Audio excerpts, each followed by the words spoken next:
going on, everybody? Welcome back to the Project Manga Podcast, where we cover aliensarea, Sakamoto Days, Mission Yozakura Family, Jujutsu Kaisen, My Hero Academia, and One Piece. Week to week, back this week covering Weekly Shonen Jump issue number 33. I am your host, Eagle. I'm Mello Yenis. And we are joined once again this week by Axel Blaze. I'm sure a lot of you are familiar with him. He's been on our show, often enough. So, yeah, thanks for coming again, man. What's up? No problem. Happy to be here.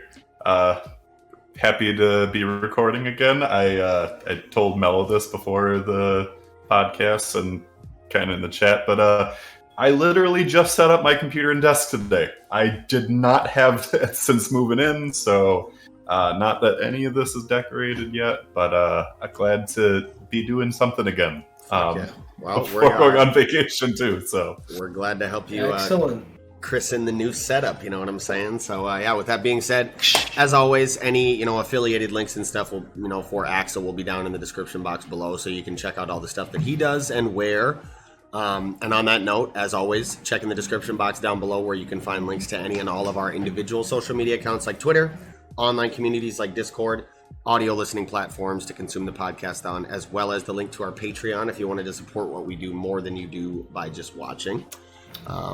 Yeah, also you'll find timestamps down there so that you can navigate yourself through the video and kind of avoid spoilers for series that you're not caught up in if you need to. So yeah, with all that said, man, what a fantastic fucking week in Jump, man. How y'all feel about it? I agree. What's everybody's strongest chapter in it? Mello, why don't you start us off? What did you think was the strongest chapter this week? Strongest chapter. That's a tough one. That's a tough one. Because, there are parts of me that really liked... for me, there was things that I liked in almost every chapter, immensely. But I think for the sake of,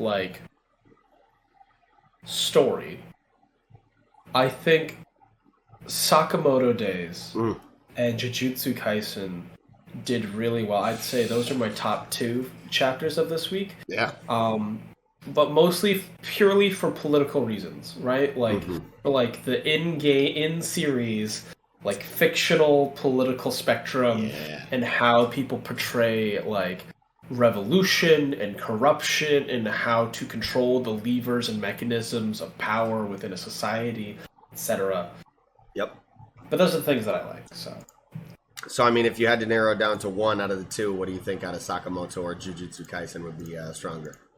I think Jujutsu Kaisen is probably stronger just for sheer impact. Yeah, no. I can dig that. Axel, man, what about you? What do you think was the strongest chapter this week?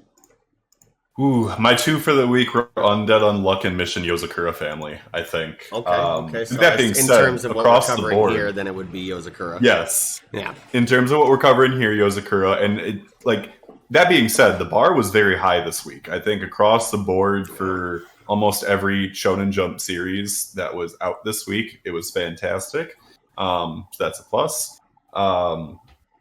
I really have no complaints other than, I guess, kind of Witch Watch this week, but that's not covered here, so that's fine. But yeah, I mean, even Roboco had a funny chapter this week, so I was happy with that. But I mean, what's new? I read everything, so it's just, it's fine. It's whatever. Fuck yeah! Well, I'm glad to hear it was a strong week across Jump, even in terms of what we don't cover or what some of us don't read. I don't read Roboco, at least. I need to kind of get my manga game. Most people don't, so Right. I guess if I had to pick a strongest chapter this week, I would also, for me it's going to come down to Yozakura. Again, I said this last week. I think the Yozakura chapters that we've been getting as of late have been really, really strong. Yeah. And then Jujutsu Kaisen and My Hero, man. Obviously we got a really strong chapter of My Hero. Not a super whole lot of content, but just like Mello was saying, in terms of sheer impact of what we see in the chapter, man, My Hero is fucking woo. But it was It was a contentious one online, and we can definitely get into that once we get into the chapter. I'd like to, but I didn't really. There were words said about that. I'd like to. Man, that is one thing. Happy. That is one thing. Just as a little side note, before I kind of wrap up my little point here about chapter of the week, that I do miss out on a lot, being that I wait until Sunday for the officials to come out to even read the chapters so that I can react to them. Like I miss out on a lot of that, just online. Social media discussion about the chapters when the scans come out, So I kind of get salty about that. I miss a lot of that. So I would love to go over some of that and see what people were talking about. But anyways, I think I would have to, put Jujutsu Kaisen up as the chapter of the week here for me. I think like Mello said, in terms of like political impact, shock value, overall, like the very strong chapter, very, very strong chapter of Jujutsu Kaisen this week. So yeah. With that being said, I think we can probably go ahead and just jump right into the discussion. First chapter of the night, Aliensarea, chapter 7, Equipment 2. And we get a nice little color cover here to start the chapter off, man. I actually do like the aesthetic of this color cover. It seems like kind of a concept art page that he just was writing shit on. You know what I mean? It's a color page. Yeah. It is very white. Right. There's colors on it is pages. There are colors on it, like certain symbols and whatnot, but there's a lot of white in that color page. So there's a lot of white. They call it a color page. It's like half color. Yeah. Half of it. Color splash. I like it because the fact that like there's the three primary colors, blue, red, and yellow. Mm-hmm. But also the fact that like in the few chapters that we've had, they've established that the maximum equipment that an agent can use is 3. Yep. For whatever reason, that is their big thing. And then within the chapter themselves, they've only shown 2 equipments of Shiraku. But he blends them together, like him being like red, and then like the aliens era being yellow. He's getting orange when he uses his abilities in tandem, right? Like I was just thinking about like how it kind of mixes and matches and like creating like more diverse things to kind of like paint the battlefield with, so to speak. Yeah. Axelman is spoiled with these Sakamoto color spreads, man. He's a color spreader. He's color page elitist over I know. I'm just fucking around. No, but like in all seriousness, like I'm hoping that Aliensarea gets to a point where if we get another color page in the future where we can see more color theory from the artist, like I want to see more of what this world looks like. Like, what are the colors that we're seeing? Because, like, it has been very muted up to this point. And that's, like, that it works for the aesthetic. I like the point that Mello brought up about the primary colors and the blending, especially because of the 3 equipment idea. Whether or not that's because of the physical limitations of the human body or not. I mean, given the 2 abilities that were on display by the equipment in this chapter, I can only imagine what the strain of a 3rd equipment on top of that, given the magnitude of those abilities, would be on a human body. But yes, I am spoiled, yes, for Sakamoto colors. I've been spoiled with Mission Yozakura colors. So like it's interesting to see such a different color page in comparison to what I'm used to. I would agree. Most series overall, when they get that color page, they do really put a lot of splashes of color, vibrant, stark contrast, tons of color. So it is weird to see such a kind of a flat color palette for a color page here in Aliensarea, but I think it's primarily the background and what fools you into thinking there's more white than there is the fact that I think Shiraku's coat is white. Like actually colored white. And then the background for whatever reason is not colored. Like we know this background stuff, like these are probably steel beams that are gray. They're in like a warehouse. Yeah. You can see like boxes and stuff. So these are storage racks. They're green and orange and shit. Like we've all worked in a warehouse, so we know what these racks behind them look like. That's a lot of brown. Not white. Brown.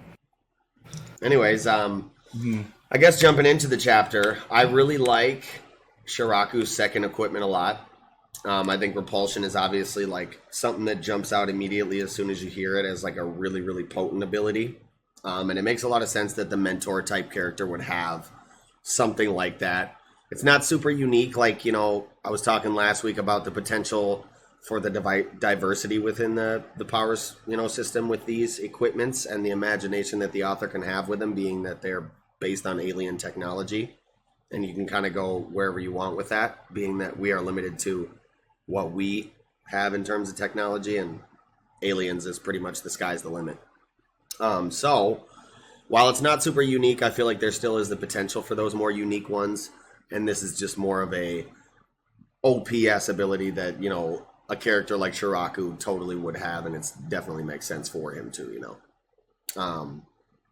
But yeah, I definitely love it. Kind of begs, it begs the question, like, if we're going to see, especially with other agents in the future, are we going to see where their equipment, is, very cohesive with their other pieces of equipment? Or are they ones where, they offer more of a spread to cover different things? Because, as we saw in this chapter, like, equipment 1 and 2 work really well together. Yep. Like, they work in tandem.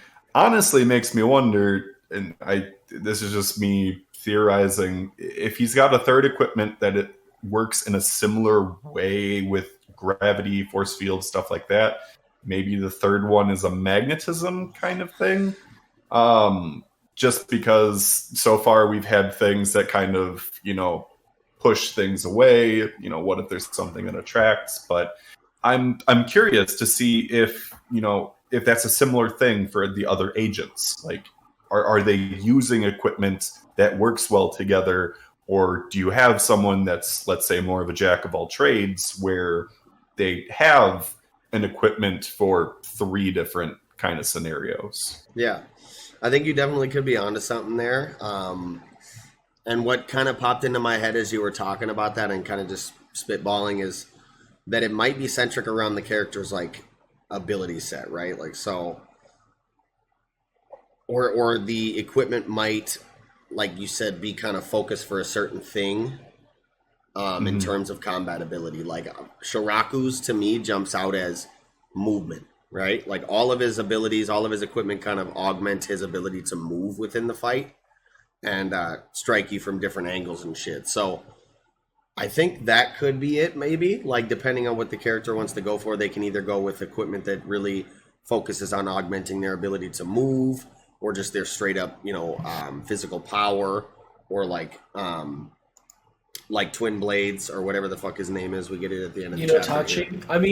He kind of focuses on ranged attacks, right? Like tracking ranged abilities, stuff like that. So I think that could be it.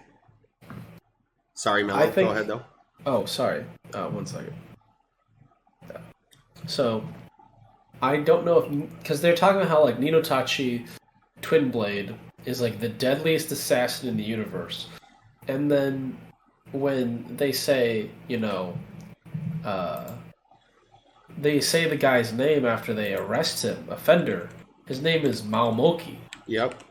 So part of me is wondering if he's just an assassin that took the name of Ninotachi Twin Blade because he could like work a better price, or intimidate people so much that they would just give up and become an easier kill. Because Nyame was intimidated. It worked on everyone but Shiraku. Yeah, that definitely could be something.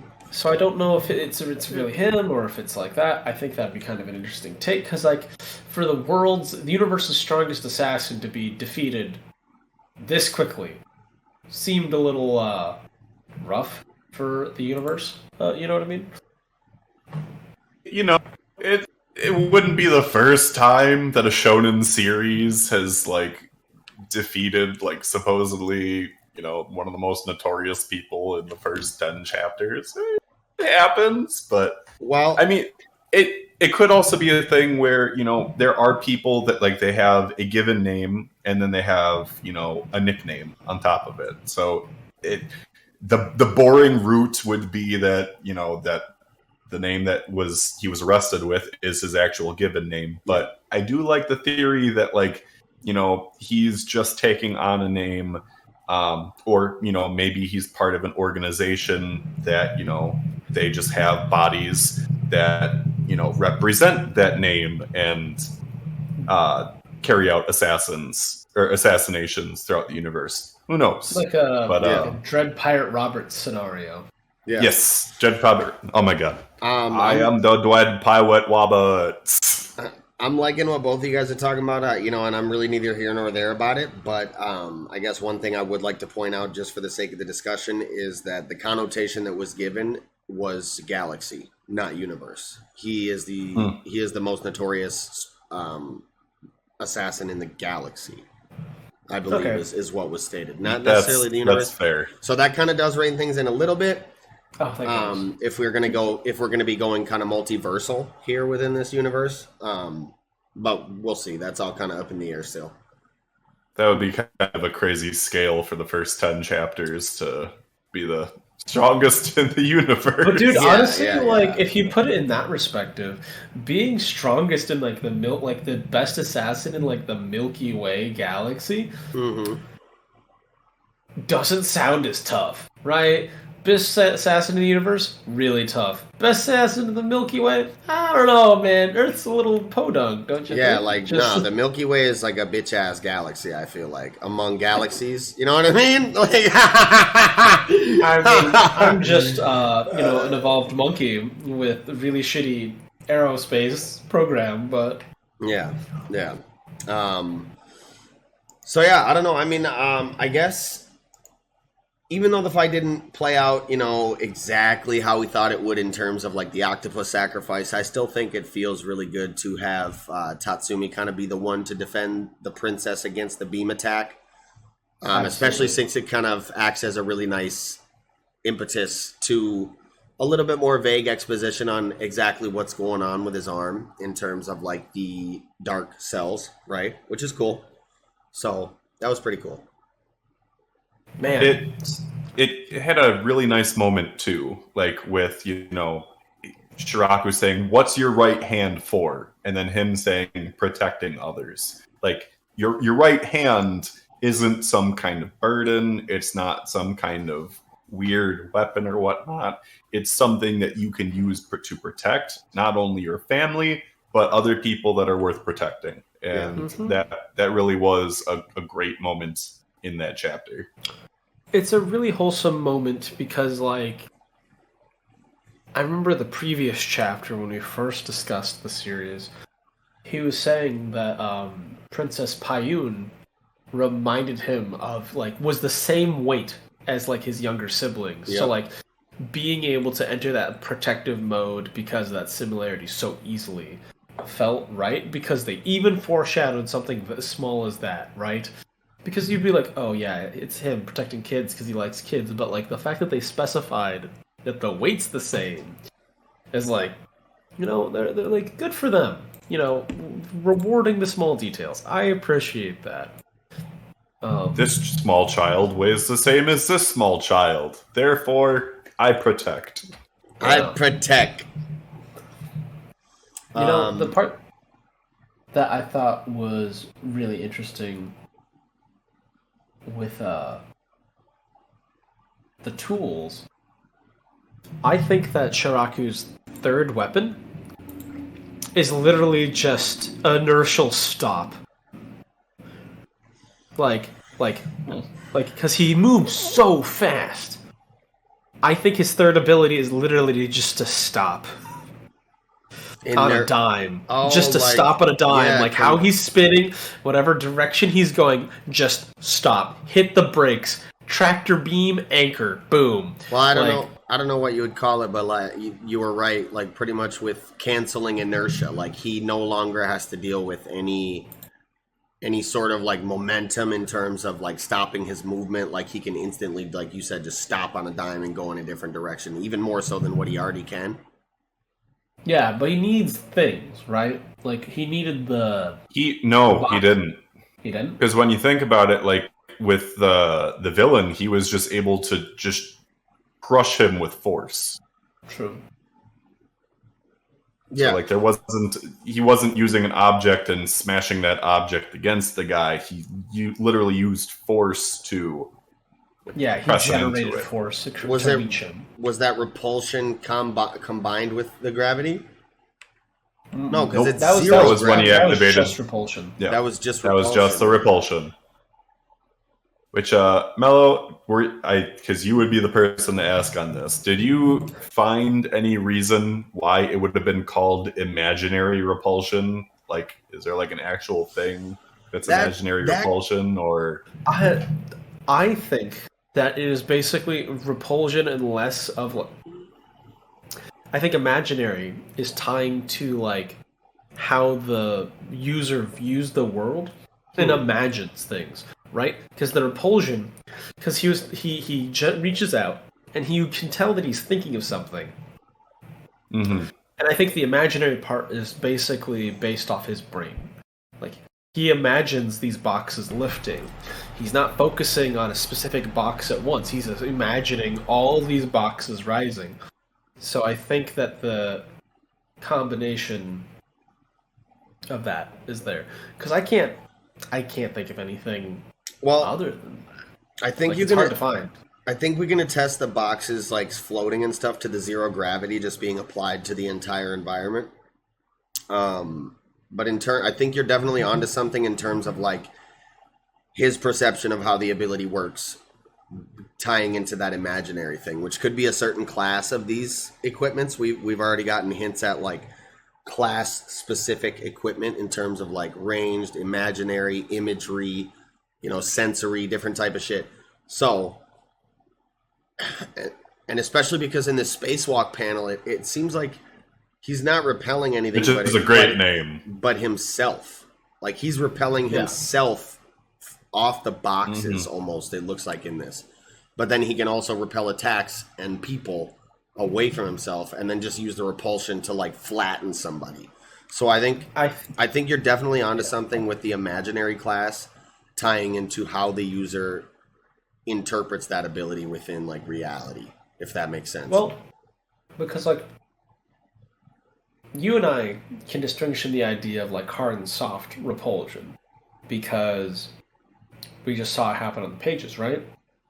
But a machine doesn't differentiate between hard or soft repulsion unless it's built-in function.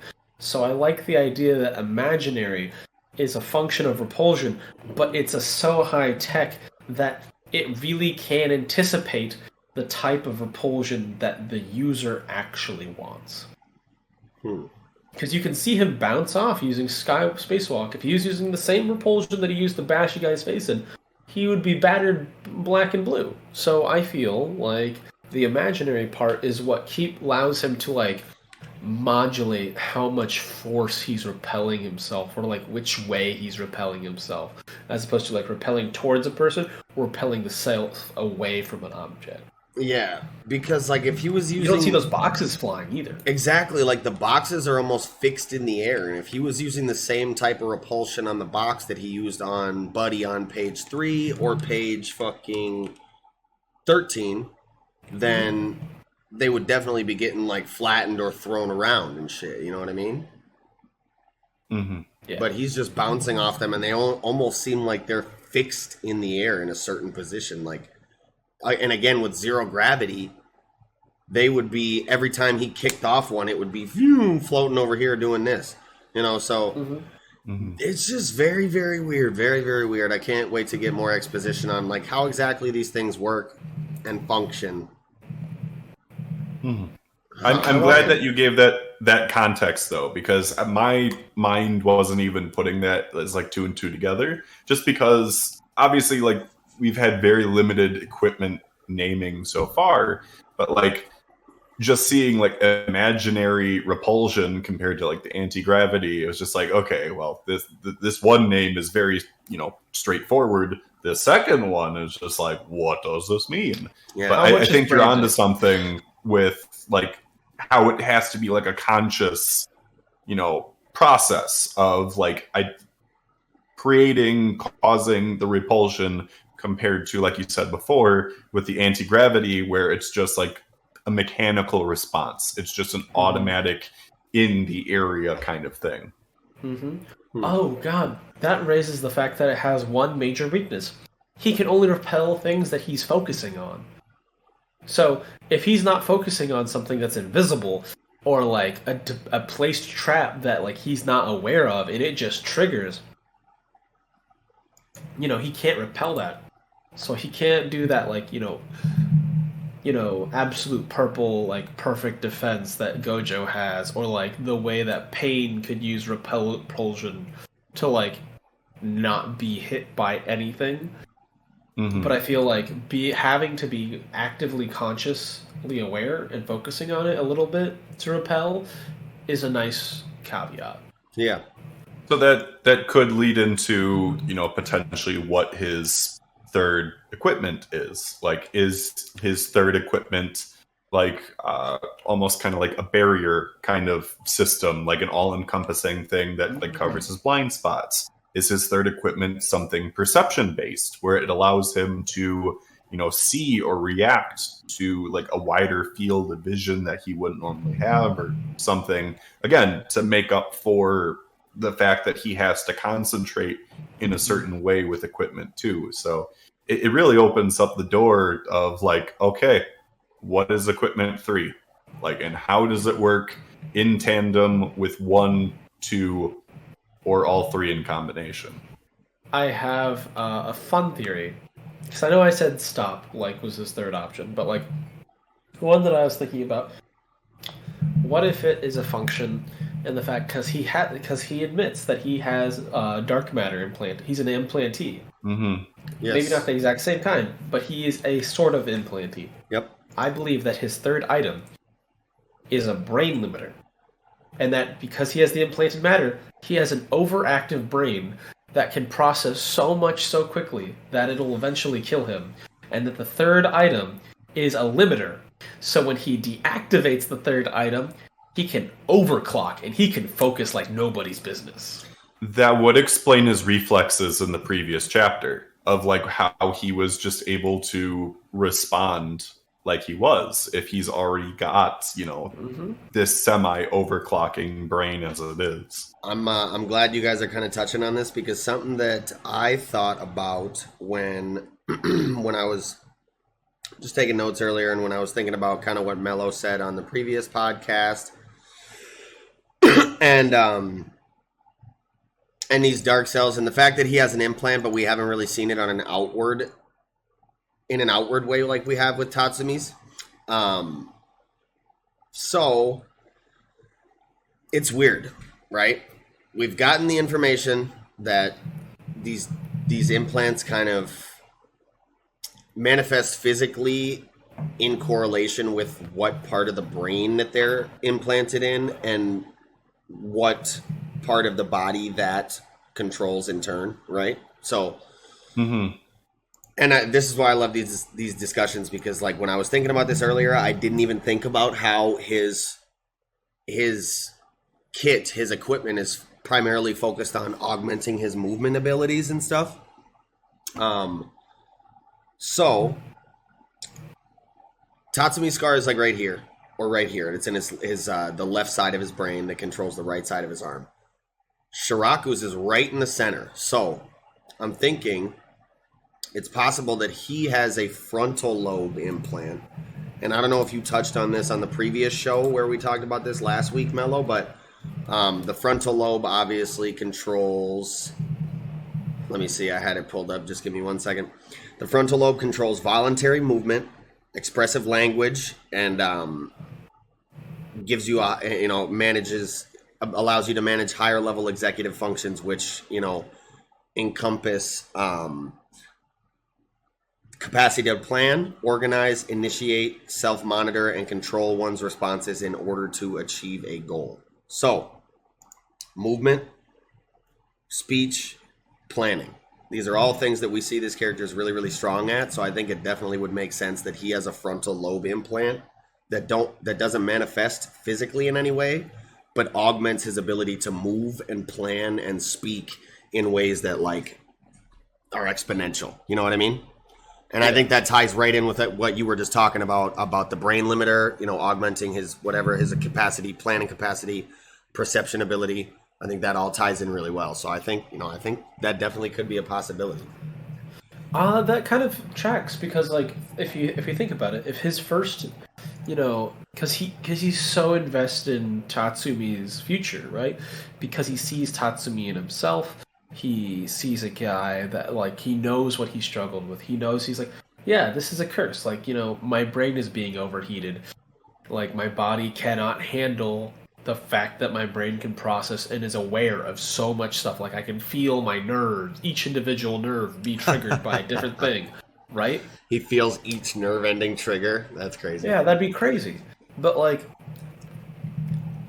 I could see him, like, you know, being really frustrated early on and then kind of, like, you know, growing up, learning to accept it, and, like, the fact that, like, attention to detail, memory, organizing, the ability to, like, plan improvise immediate steps to an actionable goal.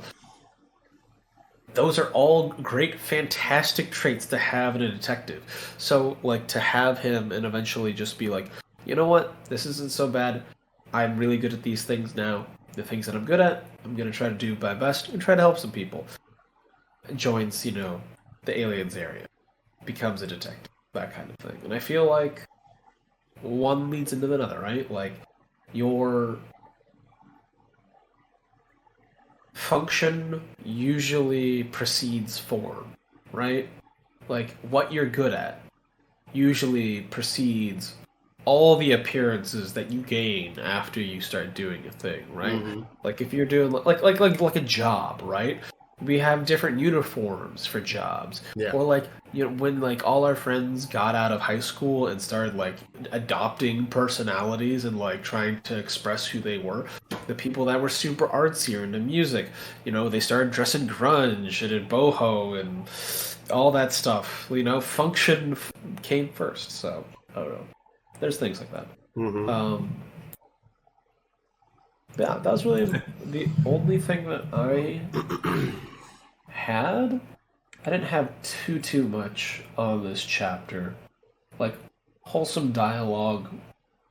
I like that they don't say each other's names like every single chapter. They just talk. You know, which is like, it's not Inuyasha Kagome, Inuyasha Kagome, Inuyasha Kagome. That's why I read manga, because I couldn't handle the anime. I was dying. Kagome! It's like, please have your conversation. Just, you're both there. You know they're both there. You're not blind. I like the, I guess the last thing I really had for this chapter is that I really like the wholesome moment at the end, obviously, with Payun and Nayame. You know, they're kind of going to this little refugee place, this little refugee town for aliens where they're going to try and lead a normal life. Threw me for a loop because I thought, honestly, on some shonen shit that they were going to kind of be part of the squad. But we're moving with Tatsumi. Yeah, something. But this works out just as well. You know, this is pretty cool. They can do their own thing here, and they can probably come back in and play a part later in the story. Obviously, I'm assuming will happen. Yeah. And then we get the cool little moment between, you know, Tatsumi and Shiraku. Sunsets and coffee go together. Inspector Nude. Have you ever had the coffee that's on that can? Like, it's not the same picture. It's like, it's a mustachioed man and he's a little more fancy. But, like, those canned coffees are fucking good. Like, those Asian grocery store canned coffees, just pretty solid. That coffee looks like it's black and disgusting. Hey, you know what? I understand. I'm not a fan of black coffee. That against you. I was raised in an old-fashioned Dutch household. Grandparents had a pot of coffee on 24/7. I like coffee. I don't mind, but I like it blonde. I don't know. I'm not a black coffee fan. I don't know. I grew up with. I don't drink coffee. Are you a big tea guy?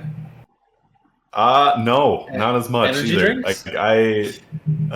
Also really no. I'm a juice guy. I like juice. Hell yeah. I like juice. You know. I drink Body Armor. I love myself some Body Armor. Body Armor's the shit, bro. Very expensive when it's not on sale, if at least when you buy in bulk. But anyway, Yeah. I at least wanted to say two other things. Yeah. I thought it was interesting that Shiraku more or less said, yeah, it's kind of you and me for people that have actually survived after getting implanted with this dark matter, which I was just like, oh, that's kind of dark. Pun not intended on that. But it was just like, okay, I kind of see now why he didn't want to just memory wipe, Tatsumi, because at least as it is, he is a living test subject, if nothing else. Like, hey, here's another guy like me who's experiencing this. It felt like the dark matter explanation was kind of weird, though. It was just like, well, we've discovered that dark matter is something different. It's like a living cell. And I'm just like, okay, so it's just another type of living matter thing. Right? Like, okay, there's this really, like, we're leading up to this profound explanation, and it's just kind of like, okay, it's just a different living flesh in your living flesh. Like, okay. Well, it'll probably have a different name, but like the exposition from Shiraku made somewhat sense, at least, where he's like, oh yeah, anything that we don't really understand, we just slap that dark label on it, Dark label. Yeah. So even though they understand that it's at least a living cell, they still really have no grasp on, exactly what it is past that, and neither do the aliens. So kind of makes sense. But yeah, it was a little wonky. I feel you on that. It was just kind of like, this is like this doesn't sound as cool as I think you were trying to make it sound here. But I think that this series, it was kind of funky, but it felt kind of realistic in a way. You know what I mean? Like, I mentioned earlier with, like, the fact that they don't call each other name, but, like, you've been trained before for a new job, and they're just like, hey, this is the thing. What's it called? The thing. It's actually called da-da-da-da-da-da, but we just call it, Acronym. Oh, God. There was a place that it was called, like, it was like CUIFS,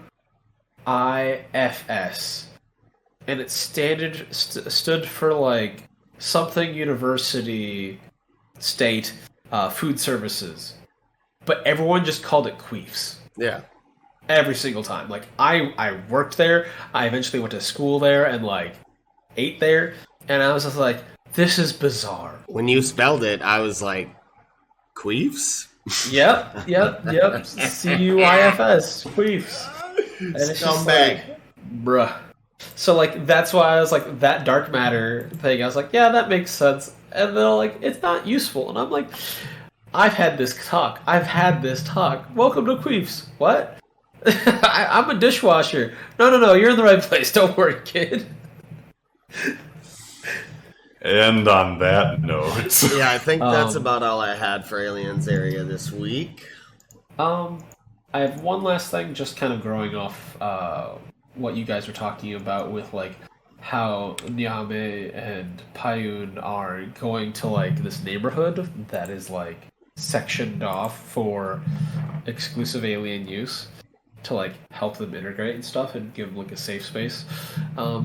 I like that there's, like, an off-screen zone, and then I want to see them, like, go visit that zone and see, like, the other neighbors, like, because with aliens, like, what seems like their jurisdiction is, like, all alien activities. So I want to see, like, the really boring, mundane cop shit that they have to do. Like, this guy's dog keeps, like, eating my plants, but it's not a dog. It's, like, this 3-headed snake. I want to see something dumb like that. So what you're saying is you want to know what happens in the aliens area. I want to see what happens in the little offstage zone. Yeah. Did you get the pun? Yes. Oh, absolutely. It hurt. I'm recovering. I'm poker facing through the pain. I'm poker facing through the pain. I'm dead. I also liked how fucking Nyame like came out of this little fake human fucking God, get back in there. Go back in. Oh, that shit was funny as fuck. Anyways, that should Axel be about just it going for, full. Put that thing back where you kept from. So help me. Or so help me. So help me. That's funny as well. Before we get copyright strikes. Yep, that should do it for Aliens Area this week. All right, well, with that, I think we can go ahead and jump right into the second chapter of the night. Sakamoto Days, chapter 79, Invisible Intent to Kill. And I really like the way this chapter kind of started off with the squad kind of just kicking it, delegating, going over the situation, and the comedy bits I thought that got peppered in were pretty nice as well. And I thought it was super interesting to learn that Shishiba was not only in kind of a mentee position with Yozakura, but was also then ordered to kill him and failed, which is implied to be why or how he got his scar. Which is for sure an interesting ass development, and I can't wait to see like what may come of that dynamic inside of them trying to kill him now. The shit talking that might go on between Shishiba and Yozakura. So yeah, that's definitely something that's got me on the edge of my seat going forward. Oh man, I've been wondering how he gets that scar too. Well, we'll get to see probably how that is coming up, especially as we learn more about Yozakura. But like, goddamn, like his introduction was already cool as it is. He's so cool. I'm telling you. It's a good thing that we already met Boiled early into the series, because this man, like the hard boiledness that he has, puts Boiled to shame. Dear God, like just a smooth criminal throughout the entire chapter, and I loved it. It's such a great dynamic change, considering like how goofy the beginning of the chapter is with our goofy duo and like babysitter Shishiba, who's just like, okay, knock it off, come on, like we're on a serious mission here. Yeah. And then like you immediately cut to like Yozakura and like the ex cronies, and it's just like the tonal shift is just like, oh. Which, I mean, that's one of the greatest things about Sakamoto Days, is that you can have this tonal shift in any given chapter, and you're like, oh, this is just natural for Sakamoto Days. Like, this doesn't feel off-putting to have these, like serious tonal shifts, like in other series where it's just like, oh, well, that felt off. Like, why did it go like this? Like, It's always that great balance in Sakamoto Days, and I love it. Yeah.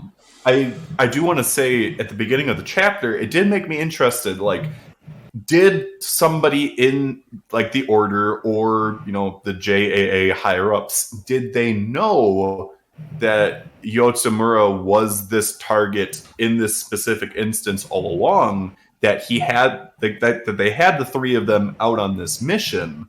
Or was it purely coincidence? Like the fact that like all of these people were in the same place at the same time, there had to have been some kind of intel one way or the other. And obviously we do know that obviously like our JoJo movie villain is the double agent.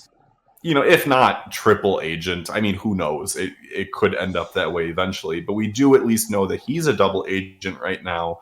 So, like, is he the one that was feeding this information on their location, to X in their group? Or was it somebody in the higher-ups that purposely sent them out? Like, I'm very curious to know how that unfolded, essentially. Yeah. I see. It makes me wonder, if they messed up, like, because, like, how far does X's plan go? Mm-hmm. You know? So, like, did he ever have a chance to, like, because he was part of Order at one point, and so I think it would be a completely, for him to, like, have these people in the background that he's kind of, like, prepped, like the movie guy. And then make sure that, like, the really talented people fall, if he can. To, like, At least the ones that aren't aligned with him. the ones that he knows he can't convince. Yeah. You know what I mean? And then by forcing them into that untenable thing, he's just like, I'm just gonna let them sit because they're a time bomb unto themselves. Mm-hmm. I was gonna say, Takamura is definitely somebody that he wants dead, and is presumed dead, but he's not dead. There's no way that Takamura is freaking dead. Mr. Horror slashing movie. buildings in half. Like, this chapter did make me think. I'm like, okay, like, where are we on the power scaling level between Yotsumura and Takamura? Like, where do they align, if anything? Because I mean, not that the other members of the Order don't have these insane strength feats as it is, but like, this is one of those chapters where it's just like, oh damn. You know, something I noticed, you're talking about the insane strength feats. The current members of Order are very fast, very flashy, but like Yotsumura and Takakura, they just very quick, very decisively through weapons. I love that they're so old school, and the way that they flex is more of a technique based kind of thing. Because like the way like Yotsumura like does the 360 slash, sparing, you know, the courtesan, I guess. Well, we didn't don't even know spare the that he courtesan. spared her. He said We he tried don't to know cut that her. he spared her. Yes. Because he says he wanted to, but at the same time, like, The way that she played it off, it felt like she was another member of X's organization. Yes. But compared to the cronies, an actually competent member, if not like the kind of... Because we learned in this chapter that his motivations aren't the same. So it's very possible that this, you know, this courtesan, this geisha, like, she is possibly the handler in this situation. Oh, like an intermediary. Yeah. Because there's no way an ordinary person is going to react the way that she did in that chapter when everybody just got freaking sliced in half. Exactly. Like a normal person is going to freak out. She's going to scream. She's not going to be like, "Oh, I wanted a red kimono. Thank you." And secondly, he seems genuinely kind of taken aback. He's like, I meant to cut you too. The fuck? And he literally was like, Rah! Like 360 degrees, like Axel said, fucking cut everything around him. So I don't, you know, and it was in a clean line across everybody's torso who was crouched down already. So with her sitting literally, 2 feet to his left, she should have been cut.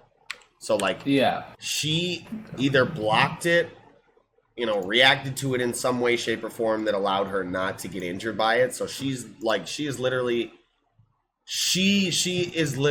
cold. She's cold as fuck. Like you guys were saying, she could be a handler for the organization, Order, somebody high ranking, you know, in some other field. But like, she is definitely not just some random ass fucko geisha. Like she's somebody for sure. Mm-hmm. I'd bet my last fucking bottom dollar on that. Man, okay, so the dialogue on 12, the Tihi I wanted red kimono, thank you, really spoke to me in like, because I know I brought this up in the previous episode about like Yotsumura as a movie character, his huge old boy Ichi the Killer vibes, and like there was moments where you juxtapose like normal feeling scenes and you act it out, but the people are so dead inside that when you interrupt like the standard like everyday routine with like inexplicable violence, their only reaction is like, I'm so dead inside, I'm just gonna say what I can to like play it off as nothing and like live another day because that's all I have going for me. So like her response reminded me of that sort of like, well, I'm dead inside and I've got a job to do. I'm going to do my job. And if that's what kills me, then that's what kills me. Like, I don't know. I thought it spoke to me more of like almost like existential despair, but like I don't know. That was the part of the things where I was like, because we're talking about like how could he have possibly missed, but like you know he may have said shit, but like he could have genuinely spared her, and then like said that, and then seen like and then after seeing the reaction, like yeah, I made the right choice, and then moved on. But like I don't know. I guess I can see where you're coming from with that, but the fact that she herself and her instrument were in no way phased by the attack, that's really what kind of hinted to me like there's more than meets the eye to this girl that we're seeing here. Yeah. Especially the way that she's playing things off as if like nothing happened, like out of the ordinary. So, and whether or not she's related or whether or not, she's just like a third party that like is like assassin related and it's just like, I'm used to this kind of thing. It's interesting. I'm still leaning towards her being part of X's organization, potentially being a handler or whatnot, but yeah. That being said, leading up to what happened with them being cut, I thought it was really interesting seeing that conversation that was going down between Yotsumura and X's cronies. Yeah, the lackeys. Which also was the reason for the title of the chapter, where these cronies they want to be revolutionaries. They want to kill the members of the JAA. They want to topple the organization. Meanwhile, Yotsumura is just like, no, an assassin needs to be bland. They need to be invisible. Their motives don't need to be worn on their sleeves like this, like you guys. Like, you guys aren't real assassins. And I thought that was really interesting, like, because his mentality is very similar, once again, to Takamura's, which goes to show, like they're part of this kind of like older generation of assassins compared to all of these, top members of the order right now, minus Shishiba. He's one of the more controlled kind of people. Like everyone else, their personality is pretty worn on their sleeves. Yes. Like they are, it's especially Nagamo. I mean, like, dear God, he's just like happy and just destructive, and I love him. But it's so interesting to me that like Yotsumura isn't necessarily going along with this because he shares the same ideals or whatnot as X. But more so, at least for him, he's doing this just because he wants to be free. He wants to, go out on the town, be able to, have the sun shining down on his face and know that he's a free man. But because his interests and X's interests are intersecting, that's the reason why they're interacting as they are right now. And also, again, potentially leading into the theory from before that the geisha courtesan is the handler because, he's not fully on Team X. Yeah. I definitely, like you were talking about, I like his motivations for joining Slur, right? Or maybe just the simple conviction behind the actions that you were talking about, where he just literally wants to be able to walk freely under the sun without having to like look over his shoulder constantly, lead someone into an alley to ambush and murder him because they're tracking him. Definitely a very relatable aspect inside of his character, and I personally like cannot wait to see more fucking Yozakura stuff. And as far as the shamisen lady, like, yeah, it's gonna take a lot to convince me that she's not somebody crazy, like, because the indiscriminate attack that she dodged, like, that was literally even aimed at just anybody that was possibly around, to the point where the people in the next room got killed. Like, you know, she definitely should have died. But yeah. Yeah, I see what you mean. I'm looking at page 7 right now. Yeah, page 7. Yeah, she's right next to him. Page 7 and then page 11, where you can see like the actual scale of the attack. Like, even in the next room, he cut the whole wall in half and cut these people in half too. Like, yeah, insane. That attack is nuts, dude. Dude, it's cinematic as fuck. I love it. You can definitely see it in a slow motion sequence now that you say that, like cinematically, like in the anime. It's going to be like, we have to be invisible with our intent to kill. Takes the sip of sake and they slow-mo him set the cup down. It like tacks, the cup gets set down, and then just fucking slash the fuck out of them all. Oh man, I just imagine him do it like, because it's the idea of like, you see him like bring the cup to his lips, it flips to like these people like suddenly separating, and it doesn't do this splashing thing. It just goes to like complete quiet, and you just can hear like a small like of like him sipping the drink, and then it goes to splatter as it pans to like the rest of the thing. That's kind of the vibes that I got from that. I loved his lines though, like, you know, assassins are bland, and I really like the one where he's just like, you know, I don't want to waste the sake. You know, it's like, this is Drinks the sake. Hard boiled. Right. It's hard boiled. I love it. I love it so much. Like, hell yeah. It's even more hard boiled because he's not trying to be hard boiled. Like, that's not his character. Like, he's just like, I'm bland. I'm invisible. I am like the prime assassin.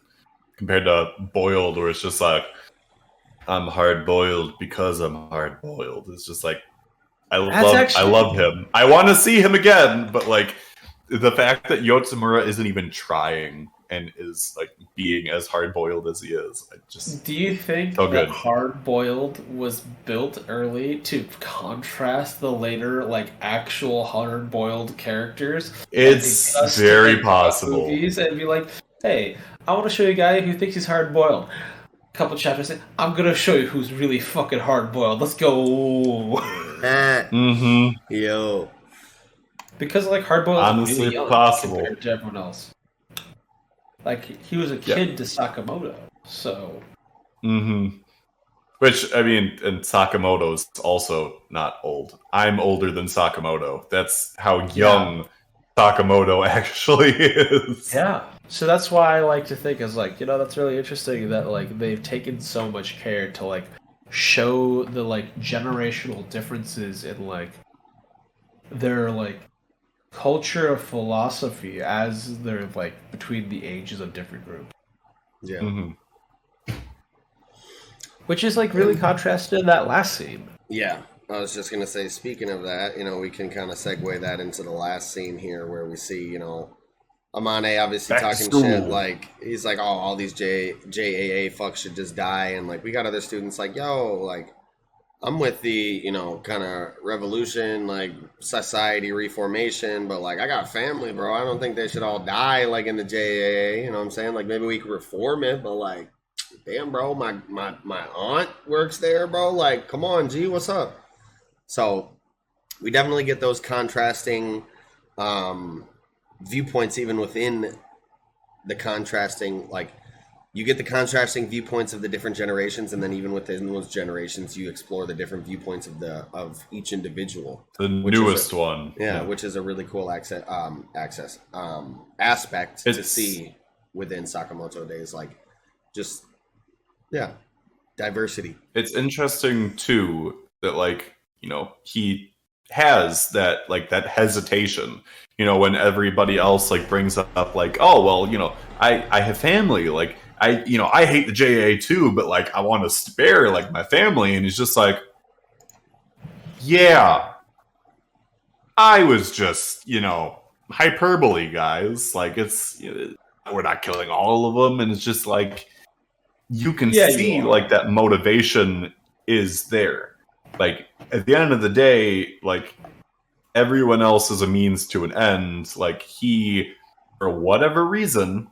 And Sakamoto alludes to the fact it's just like there's something about Amane that seems familiar.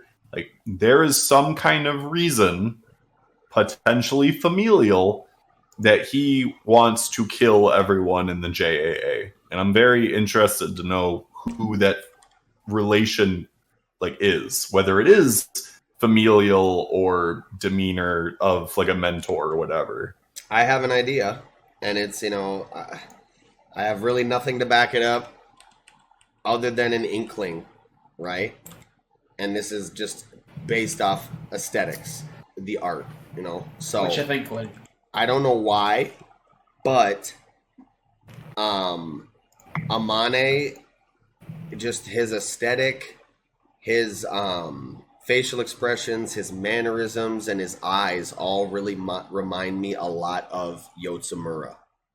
And I don't know, it could be a reach, but I wonder if they aren't related in some way or associated in some way, and his motivations for wanting to, you know, kill all the people in the JAA is what they did to Yozakura and how they fucking annexed and outcasted and, you know, exiled and hunted him, you know, up to this point. I don't know. Again, nothing really to back it up other than an inkling based on aesthetics. But yeah, it's an idea that I had. I like that idea. I guess my only concern with that is just like, you know, considering that his mission supposedly is to destroy the database that is, you know, at the school. Like it seems that he doesn't necessarily have an in with X's group. So that's where my concern is, like, you know, he's related to somebody that Sakamoto knows, but that person that he's related to isn't involved with that group. So, you know, I'm really curious, like, who he could potentially be related to. I like the idea that it's, you know, Yozakura because he has a very similar look in his eyes, but I don't know. I feel like it's somebody that's not already in that organization, and that's why he needs to prove himself by finding this database and destroying it. Well, I guess, you know, to dovetail off that real quick, Mello, and then you can go into what you're talking about just real quick. It could be kind of a tandem initiation thing where, like, they have Yozakura working from the outside, and then they have his little nephew or his son kind of working from the inside, and they're both trying to prove themselves and work their way into the organization together. Because Yozakura doesn't seem like he's necessarily, like, in yet. Mm-hmm. Right? Because we still had the lackeys talking shit to him, like, oh, you ain't shit, da-da-da. You know? Like, if he was in the organization, like, those lackeys aren't going to be talking shit to this deer guy like that, you know? So, I think it seems like they're both kind of on the outs still, so... And again, it's a reach, but that could be something, a slight justification to why it seems off a little bit, like you were talking about. But anyways, Mello, go ahead. Sorry. To touch on both your points, Amane being related to Yozakura could work because Sakamoto was part of the Order, and so was Yozakura. So the fact that Amane reminds him of Yozakura is because he saw a younger Yozakura. And so he thinks, like, yeah. And so, like, it's not the same old man right now. So that's in Sakamoto's mind. So then it wouldn't be that much of an age difference, though, because I mean we'd be talking like maybe 7 years worth of time. Yeah. So like, there's a little bit there. Like that could lead to that. The fact that they're like treating this initiation, yeah, he could be related to Yozakura, but like, they might not know that, or they know that, and that's why they're giving him a chance. But they're using this initiation so that as sort of a payment, so that they don't have to do it themselves. He's like, yeah, we need to get rid of this thing. We definitely need to get rid of this database. We don't want anyone to know who really X really is. So we'll get this guy to destroy the database. Yeah. And maybe they've done that, given that offer to multiple students that don't know each other. Because what's the point of letting all these students know that you are talking to the same person? That's why, like in cyber terrorism, right? There is the fact that, like, or terrorism in general, you often see groups have, like, 3 main dudes that, like, interact with people, and then they interact with, like, one dude each, and then those dudes interact with 3 dudes, and those 3 dudes interact with 3 dudes, and then those keep, like, a main chain. But, like, they definitely compartmentalize and make the groups as small as possible, so that if one gets caught, there's only so much information you can grab from them, because they only know up to so many people. That's what's it called? It's like information loss mitigation, you know? So like when they're bound to get caught or fail, they don't lose as much as an organization. And I feel like that's how X and Slur's group is structured in this way. But yeah, I think that you both are onto something. Yep. Yeah, I just can't wait to see kind of how things play out. You know, I think there's multiple possibilities right now. There's a lot of different cogs moving, man. And we got a lot of people kind of going after this database, so as we can see on this last page. So it's definitely going to be a nail-biting situation going forward. Yeah. And I can't wait to see when Akira comes into play, man. Is she gonna just be kind of a gaggy sidebar outlier the whole time, where we see her just going through little school antics as we're doing this, or she's gonna find it herself on accident? I'm very, very, bro. Yeah, that is what's gonna happen, 100%. Because I was just gonna say, like, there's got to be some way she comes into play. There's no way she just sits as a sidebar this whole time and does not play a part in this.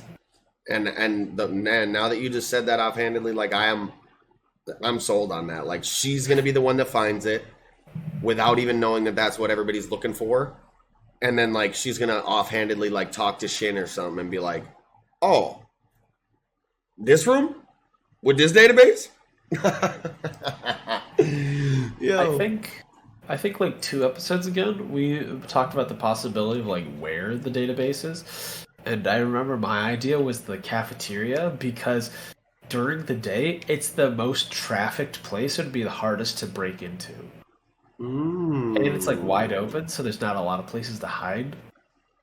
And you can hide things behind shelves and stuff, so like... What if you have to like hit a certain button on a certain lunch machine? And it's one of the small buttons that are very, very hard to hit to get the special lunch items. And it's, it's, you know, like you would think it's just another lunch item, and it's like very, very small to hit, you know, and so it's like most people are not going to be able to do it, and you pretty much don't, like, it's hiding it in plain sight pretty much. You know, I think that totally makes sense. Or hitting them in a specific order. A sequence, yep, exactly. Yeah. Or maybe it's like a multi, what do they call that, the lock system where it's like a multi... sequence lock? A sequence lock where multi-stage lock, sequence lock, where multiple people have to input a certain sequence in a certain order. So maybe, like, I don't know how many machines there are. Maybe it's 3 to 4 people. You have to have 3 to 4 people hit a certain sequence of buttons on these machines in a certain order, and then some catacomb door opens up to underneath the lunchroom, and that's where the database is or something. What if it's like a thing where like you have the soda machine and you basically take like there's a regular key, right? But then what if there is a secondary key that is basically the same key, but with like a long, thin point straight down the middle, right? Like just pointing forward, so that you stick the key into the regular thing and it turns, right? But it's also decompressing a thing further into the mechanism that like registers that the machine is on. Then they, pull it out.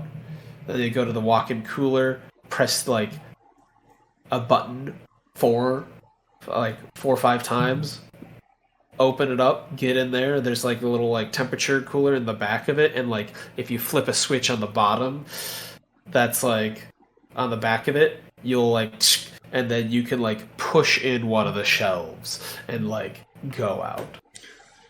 I'm not gonna lie, that sounds like really, really convoluted, but that definitely makes sense. Like that could totally, obviously it would be convoluted and complicated the process to get. It'd be like a 30-second movie scene. Definitely doesn't seem like something far fetched or out of the realm of possibility in terms of like the requirements to get into this room.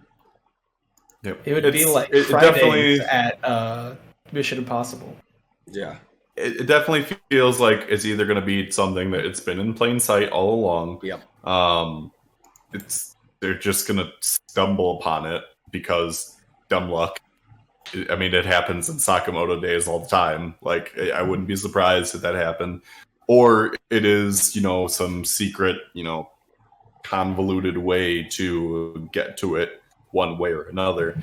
Honestly, I'm not going to be disappointed with any of those three options, because any one of them I'm confident that they can pull off. Yeah. But I'm just curious to see who's going to get to it first, because we have multiple groups that are all trying to get to it.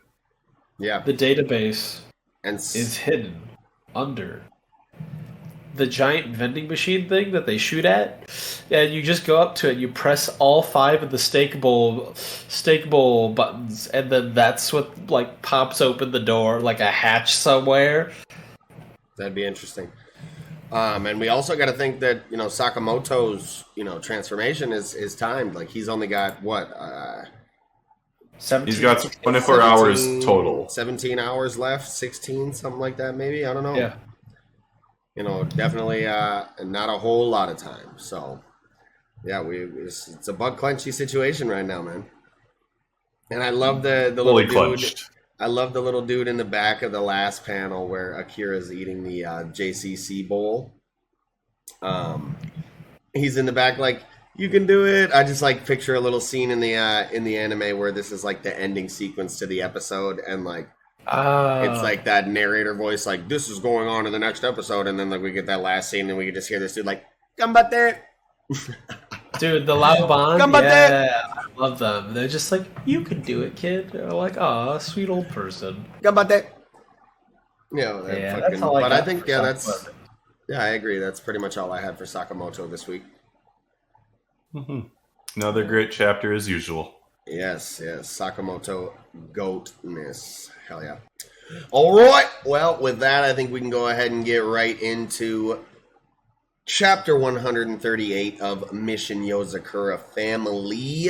Gold rank spy Alexandriu. And this chapter is fire as fuck, bro. Oh. Bro. Alexandriu motherfucking doing his thing this chapter. But I guess to start things off kind of at the beginning of the chapter, I definitely enjoyed seeing Giga, right, in the role that we would normally see Shion in, kind of like running the tech, guy in the chair, scanning cameras, thermal checks, etc. I honestly hope we don't have to like wait too super long until we learn more about the person behind the camera, if there is one at all. I think, last chapter we were speculating that the person who was shadowy in the chair could have been Giga, the real person. But I think, to me personally at least, Giga and the sleeping bag chick definitely have the most allure in terms of like wanting to know more about them. So yeah, I just can't wait to learn more about them. Yeah, they get the least off But I do like the zoom into like Alexandria's like personality. I Yeah. love the like aside that we learned about Shinzo and like the kind of expounding on their relationship, so it's not just so like I appreciate the context for how touchy-feely the character is. Like I understand that they're like a reporter and they're like, I need to know these things and manga logic, so I get it. But like I appreciate the context. I think it's really cool that like how he was able to like perfectly memorize so much information and like draw upon that. Like I really like his character now. This is great, and I can't wait to like see this kind of treatment. Hopefully for like the other gold ranks. I really want to see what they're like, and like I'm kind of interested to see like what aspects of Spy Society are they going to be like. What's their element? What is going to be showcased alongside the context of their lives? Yeah, I enjoyed the training room a lot, right? The orphan training room. It makes total sense that there would be a ton of orphans from the aftermath of the assassination business on either side of it, right? So I really like to. Well, not assassins, spies. Yeah, sorry. Jesus Christ. It's a squares rectangles argument. Yes. Okay. So the spy business. I feel like, I really like to get the info that they actually have a department that houses and trains these orphans if they want to be trained, which feels to me like it's got Izumo written all over it. I don't know about you guys, but that just to me feels that way. And also, like Mello, you were saying, the fact that Ryu is like very, very involved with the training and like care of these children. While it comes off a little weird, maybe it actually felt pretty wholesome to me overall. Yeah. And it seems like he's really trying to be somewhat of a father figure for these orphan children. And so a mother figure, considering they call him Mama Ryu. Mama Ryu, yeah, he's trying to be kind of a mother figure. Yeah, you're right. So, neutral guardian. I thought it was really cool to get that look into that kind of that softer side of his character that we haven't seen as of yet up to this point. So yeah, that was definitely really cool to see. I like that. Mm-hmm. He definitely. Go ahead. No, go ahead. I feel like Alexandria definitely displayed like Mama Bear energy against the Sakuranbo. She's like, no, I know these kids. It's like that moment where like someone said your kid was smoking weed. I would know my kid do drugs. And you're like, I don't believe them. But some people are like, oh, I know exactly where the fuck my kid is right now. They're kind of a picky eater, so they're probably gonna get hungry around 7. I'm like, I believe you. Like, you've got this down to a science. But like that Mamba energy, they tore up those Sakuranbo, dude. Mm-hmm. Yeah. So go ahead with what you were going to say earlier, Axel, just a minute ago. Sure. The overall, the chapter is great, which is why, it and Yu are my 2 chapters of the week personally. Yes. Because, Yozakura has just been on just a great track lately. Just with Momo and everything going on with him. Been on a hell of a run. Great.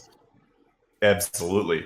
And this chapter in particular really was, a great showcase for Ryu. And specifically, what makes him, the gold spy that he is. And obviously that's the point. Like that, this is that, the focus chapter for him to an extent. But like getting to see, how he interacts with the kids is great.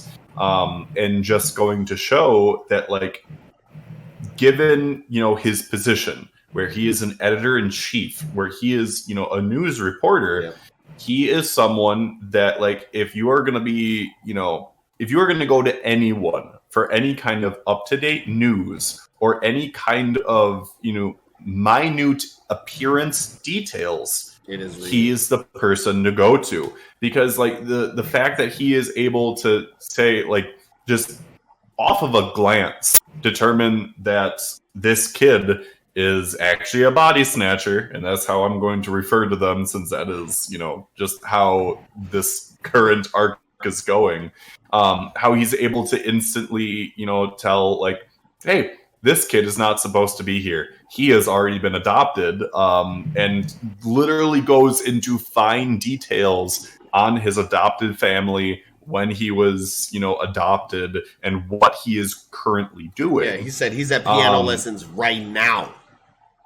Yep. I know this. So he knows, and it's just like, throat grab, you are dead. And then the other body snatcher in the room is just like, well, my cover is, going to be blown anyway, so I might as well try and take the initiative. And Ryu is just like, I am already here in front of you. Like, holy crap. Like, not only does he have the strength, right? He's got the strength, but he's also got this incredible speed. Like, he just, oh my god, so good. And again, like this chapter is great, just seeing, how he's also interwoven into Shinzo's backstory, like how there is, this extensive history that has been there, between them. How, Ryu has this history with all these kids that have been, coming through the organization, and helping to raise them and teach them how to hold a knife properly to somebody's throat. That's how you raise a kid. Grade A knife wielding. Yes.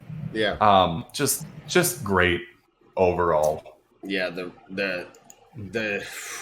When he realized the infiltration, that shit was insane, bro. Like you said, it was awesome to see that he, to that extent, has memorized every minute detail of these fucking children, and even after they get adopted, keeps up with them to the point where he knows exactly what they're doing at this moment in time. So that was really cool, like a further reinforcement of that loving, caring side of his character that we're just meeting this chapter. He knows people in general. Like, this doesn't, like, yes, it applies to the kids, but like, even when he met Tayo for the first time, he knew all about him. Yeah. Despite never even meeting him up to that point, he already had this wellspring of information on him. Yeah. So it definitely reinforces the fact that he is just like an information mogul. And like, yeah, just real quick, Mello, and then you can go into whatever you're about to bring up. He bodied the fuck out of these Sakuranbo, man. Like, it was actually terrifying and haunting to see him go off like that. And based on the art and based on like how quickly he disposed of him, like it feels like he fucking put some extra sauce on it, like because he was just pissed about the fact that it was the children that they infiltrated. So yeah. Then we get that hilarious bit of his insane passion for journalism too on the double page spread on page 14 and 15, which was again very, very haunting and just an amazing panel, man. I can't. That was some amazing art, bro. Like this panel is fucking insane. Dude, I love that when he bodied that snatcher. It was drastic. He shoved that kid, Sakuranbo, through like 4 different walls, and then like just is on top of him, writing, narrating about his life, just breaking him down while the guy's just like, I'm struggling, I'm on my back, I'm gonna try to drain him. He's like, it doesn't matter. And what was the line that he said? He said, when facing an opponent with overwhelming muscle and overwhelmingly violent strength, they are powerless. And then he just looks like, I don't know, Salvador Dali, but in like, make it Baki. Yeah. Dude, it's such a great double page spread right there. I love it. That does look like a Baki thumbnail for sure. Shit, dude. Yeah, that's an amazing double page spread. Like that, like I was just saying, the art on that is fucking haunting, bro. Like that's some S tier art right there. It's the blur for me. Like the blur on the splatter to like distort and like add speed to it. Disgusting. Yeah. I was gonna say it's the smile that does it for me, because like up to this point, like he's had a very subdued expression on his face at any given point in time.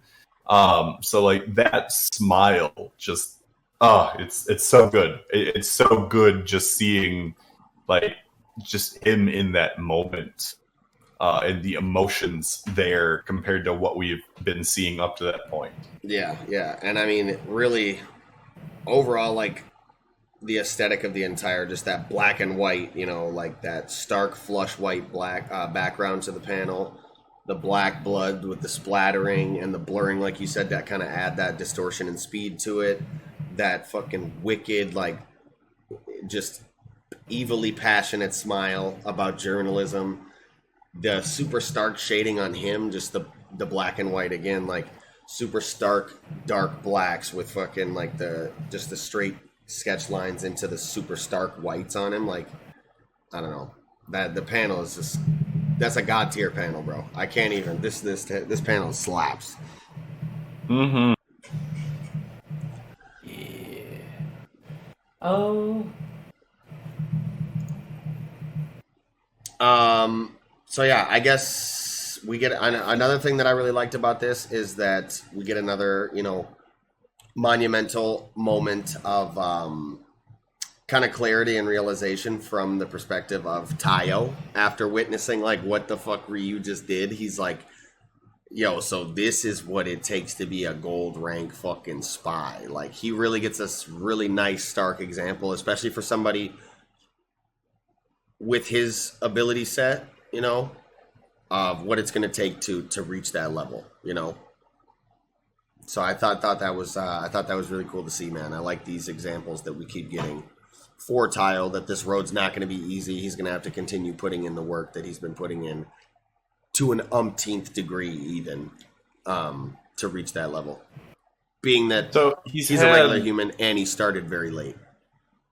He's had 3 examples of gold rank spies in the house his entire time, though, too. Like, there's been Futaba, Shinzo, and oh my god, why am I Kyoichiro? Oh my god, why I blanked on him for a second there. So, like, just finally seeing, other than like the chairman, seeing the capabilities of another gold rank spy outside the family, especially one, like, also considering the fact that like they don't have Yozakura blood, like just seeing how strong of a spy they still are, despite that. Like, that is the level that he needs to reach, not even necessarily considering, what the levels of Shinzo, Futaba, and Kyoichiro are. So it is great for him to see that firsthand what the kind of difference is. Yeah. Hell yeah. And I like the little end scene we get with the radio call where they're like, all right, we took down, 2 of them in the training rooms, got 1 in the lab, and it shows us the little lion's mane dude. He's like got the beaker and shit. He took 1 out.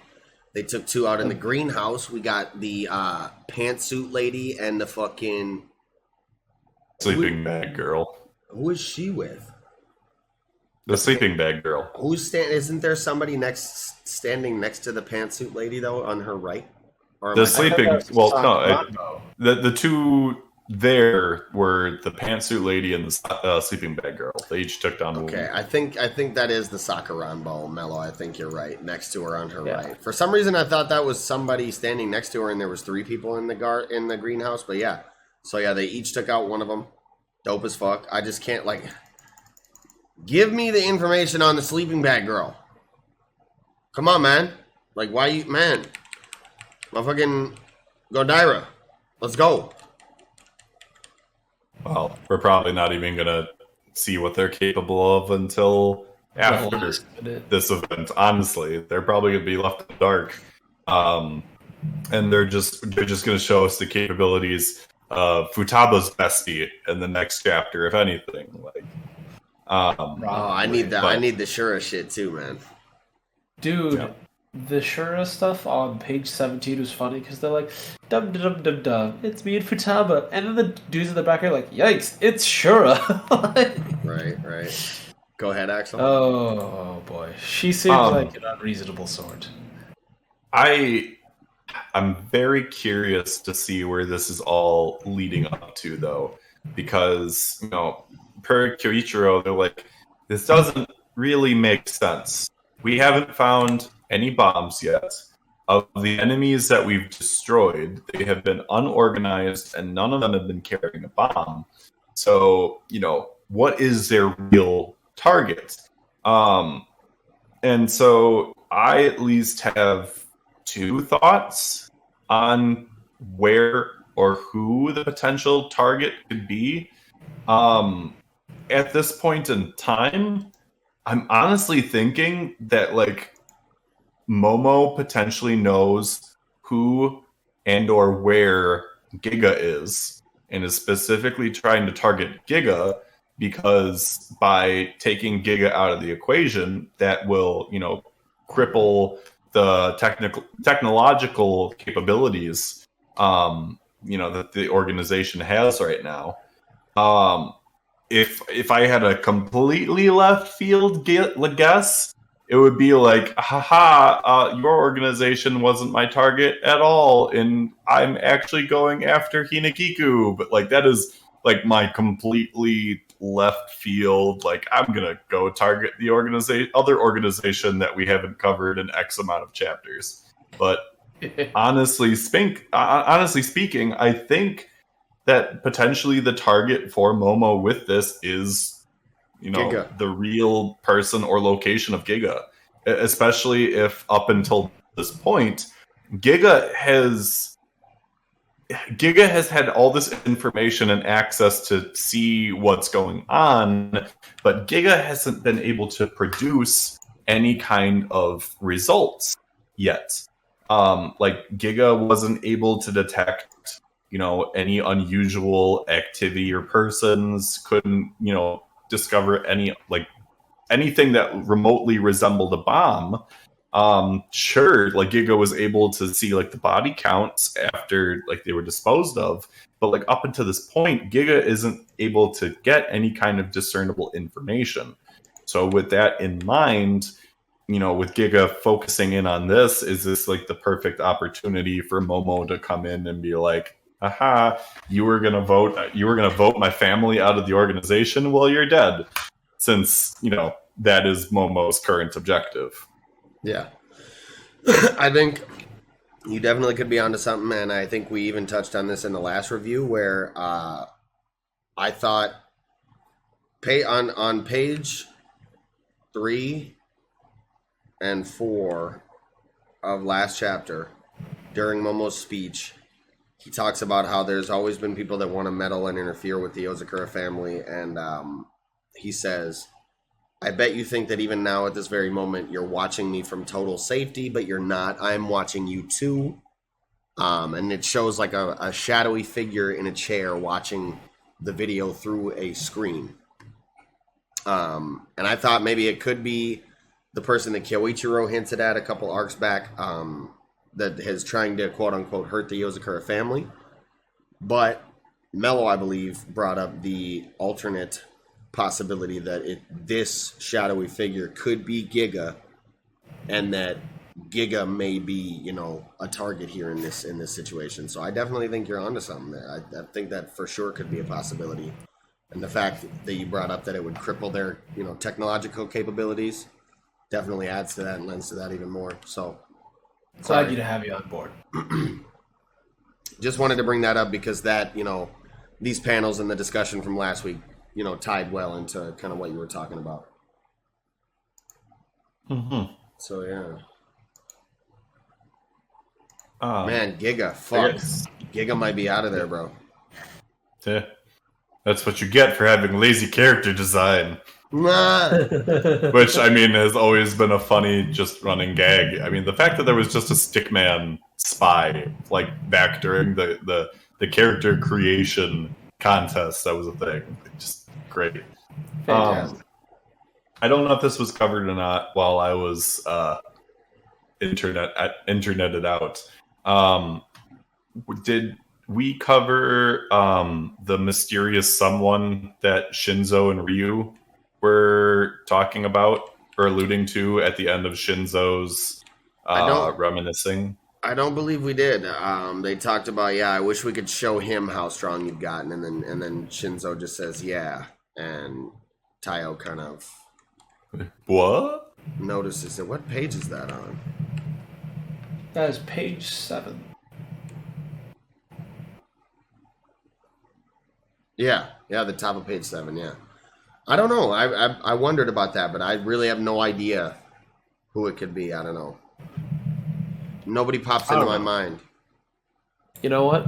That's the beautiful thing about like really like strong manga is they live by this idea that it's never too early to start foreshadowing. Well, and it's possible that this person could potentially be, touched upon too with Futaba and Kyoichiro, especially considering, with these flashbacks, we were seeing the 3 of them, being trained and whatnot. Like maybe there is this other person that was involved at one point in time that's no longer there, that, touched upon each of them and left them an impact. So I'm really curious because like this is seemingly the first time that there's been some kind of allusion to somebody that's not there anymore, and specifically a male figure, not a female one. Yeah. Man, it's probably his like spy association bestie, growing up. I don't know. I'm sure it'll be used against him as a form of emotional trauma. Maybe it was like a co-founder of the spy magazine with Ryu. It was like you said, maybe his best friend and kind of a juxtaposing personality. Like he was the father figure and Ryu's the mother figure for these orphan children. What if like Momo Yozakura actually did have a brother, and that was Shinzo's uncle, and Shinzo's uncle is now the Sakuranbo? We talked about that at one point because we were like, "What are the Sakuranbo?" He's a little brother, and I'm like, "What if he just rounded up?" Because Momo married into the family, like Tayo. So, like, he could have just gone around the countryside and just abducted a bunch of relatives and said, like, you're close enough to me genetically. Plant. Yeah. That'd be wild. Ooh, still gross. Like, it's, it's potentially out there still. Yeah. He's a gross boy, so, yeah. I don't know. I think that's about all I had for this chapter of Yozakura Family. I'm set. Yeah. I'm good. Ryu fans eating this chapter, man. But, yeah, that'll do it. Ryu stocks on the rise. Hell yeah. All right, that'll do it. Alrighty, well, with that, I think we can go ahead and get right into Jujutsu Kaisen, chapter 191. Sakurajima Colony, Part 1. And this was kind of it's not a super whole lot to this chapter, but like this chapter was low-key a banger, man. This scene at the beginning was so insane. Like, just such a huge flex of Kenjaku's like planning ability and also his ability to like enact those plans, like being able to kind of make a plan and say I want to do this is one thing, but then being able to like literally systematically fucking enact these plans is a whole nother thing. And so he's just such a scary individual to think about going up against, and I can't imagine how like Kamo feels as he's confronting him and just gets every hope that he had at retaining like his position systematically stripped down and just tossed to the fucking wayside. And then to add insult to injury, he just shrugs him off on some like, you being alive literally affects me in no way, and fighting you is beneath me type shit. So such a good fucking scene to start the chapter off with, and like Kenjaku really has thought of every fucking thing. And it makes me question if they can even come at him in a way that he has not already thought of and accounted for, right? It's fucking, it's scary as fuck. Like, such a terrifying antagonist, and so well done by Gege in terms of, like, his character and the threat that he poses within the world. Fucking Kenjaku, man, is just wow. I am the superior Noritoshi Kamo. Deal with it, bro. Like, yo, the casual, just the casual, just flexing this entire chapter by him is just like, yeah, I've already been here. On the 25th head. Fuck you. It's like just like the guys in the Senate that opposed me, they're dead. The guy that ordered Yuta to kill Itadori Yuji, dead. Which that was interesting to me, just because it was just like, okay, this is like the one person or group of people that weren't directly affecting you, but were affecting your plans for Yuji and Sukuna. Like, it was interesting that those were like the specific people that he targeted once he was in the position that he was. But even before we get to that, this discussion around this old servant dude, Shino, is interesting to me. This was Kenjaku's servant, right? Yep. Well, I believe he was when he was Noritoshi Kamo. Exactly. The previous version. So it begged the question to me, like, and it could be either way on this. Is Shino actually over 150 years old, which is totally a possibility in this current world of how old people are, or is he essentially an older reincarnation compared to like the other younger ones running around the battlefield right now? Like, is he just a dude that has like lived to be like 80 years old twice or something like that? I think that he's legitimately just old as balls. Like, I think the dude's like 200 years old. He looks it. Plus, like, our generation's Noritoshi Kamo was talking to him as if he had known him a long time and knew that he had access to the people that he needed to talk to. So I feel like that implies that he's just ancient as balls. He might be under some, like, sorcery-induced Alzheimer's episode, basically transporting himself to his younger years, because Geto Suguru definitely doesn't, like, look like Noritoshi Kamo beyond the Kenjaku head scars. So I feel like there's a little bit of sorcery in how he perceives the world. Absolutely. I was under the impression that this guy was a reincarnated person. Maybe just a servant. It seems like he was a servant back in that day, because he's talking about, he names this other captain, and then Noritoshi is like, yo, what the fuck are you talking about, bro? Like, the captain is this dude. Like, I don't got time for your stupid ass fucking jokes, bro. Have you forgotten, like, the next head of the family? And then he's like, a child can't deceive me. What the fuck are you talking about? Like, I'm old, but I ain't forgot.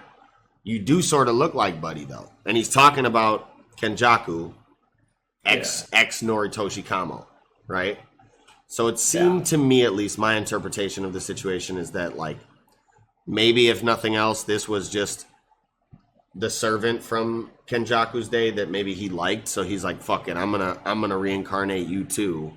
And you don't even really, maybe he didn't even force him to participate in the culling game. Maybe he's just a kind of a plus one, or if you will, or a ride along, you know? Which begs the question at this point, like, are there other reincarnated people that are essentially plants in, you know, either the other families or just the Jujutsu sorcerer people as a whole, that were able to, you know, get him to where he needed to be?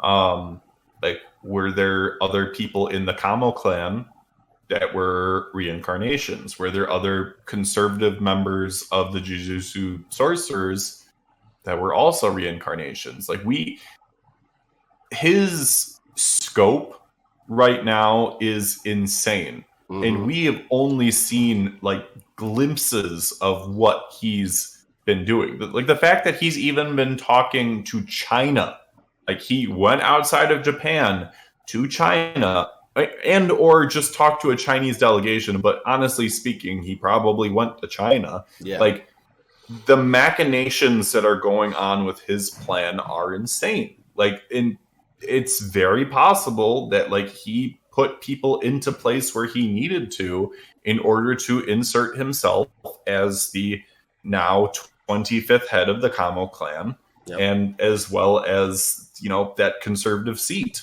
you know, in the panel of sorcerers. Like it's absolutely crazy. Like we're talking beyond like Aizen levels of preparation seemingly from Bleach. Like heck, depending on where we end up at the end of the series, we could be talking, you know, preparation beyond what freaking Madara had in Naruto. And like that was like this century spanning plan that he had. Like there is so much going on that it's funny, honestly, that you have, you know, the current young Noritoshi Kamo coming in thinking like he's, you know, he knows who he needs to talk to and what he needs to do. And like you've got Kenjaku over here playing 5-dimensional chess and being like, oh, that's cute. You were gonna try and attack me? Like, dude, no.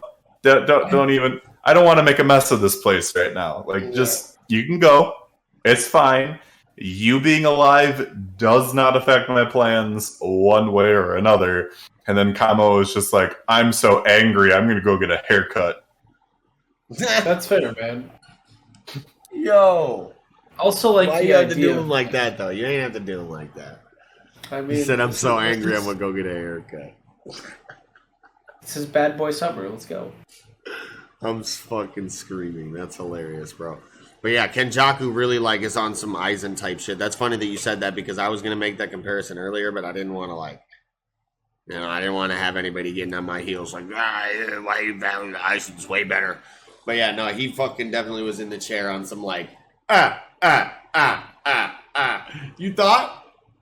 Too bad, because I already did it. Type shit. Like, you fucked up. Like, you thought you was going to come in here and shit was sweet, bro? Like, no, I already took care of everything.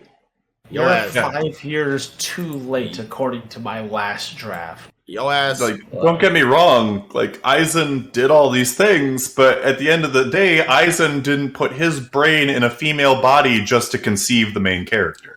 Man. True. Kenjaku does the most. It's just the dedication to the plan. Man, I totally forgot about that. Like that, I didn't forget about it, but that had totally slipped my mind. Just that, like, yeah, we got that on panel, right? Like he is Yuji's mom. Yeah, he is Yuji's mom. Yeah, that's why he had the executioner kill the person who suggested. The person who's like, yeah, no, you were involving in like the death of my son. I'd kill you because like he literally walked out that one girl from Yuji's school. It's like thank you for being kind to my son, and then bops out. Bye.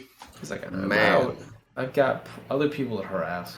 No, that aspect totally slipped my mind. That just like, yeah, considering that, you know, definitely. Oh my god, that's fucked. That's crazy. That's so crazy. Dude. Yeah. This fucking dude.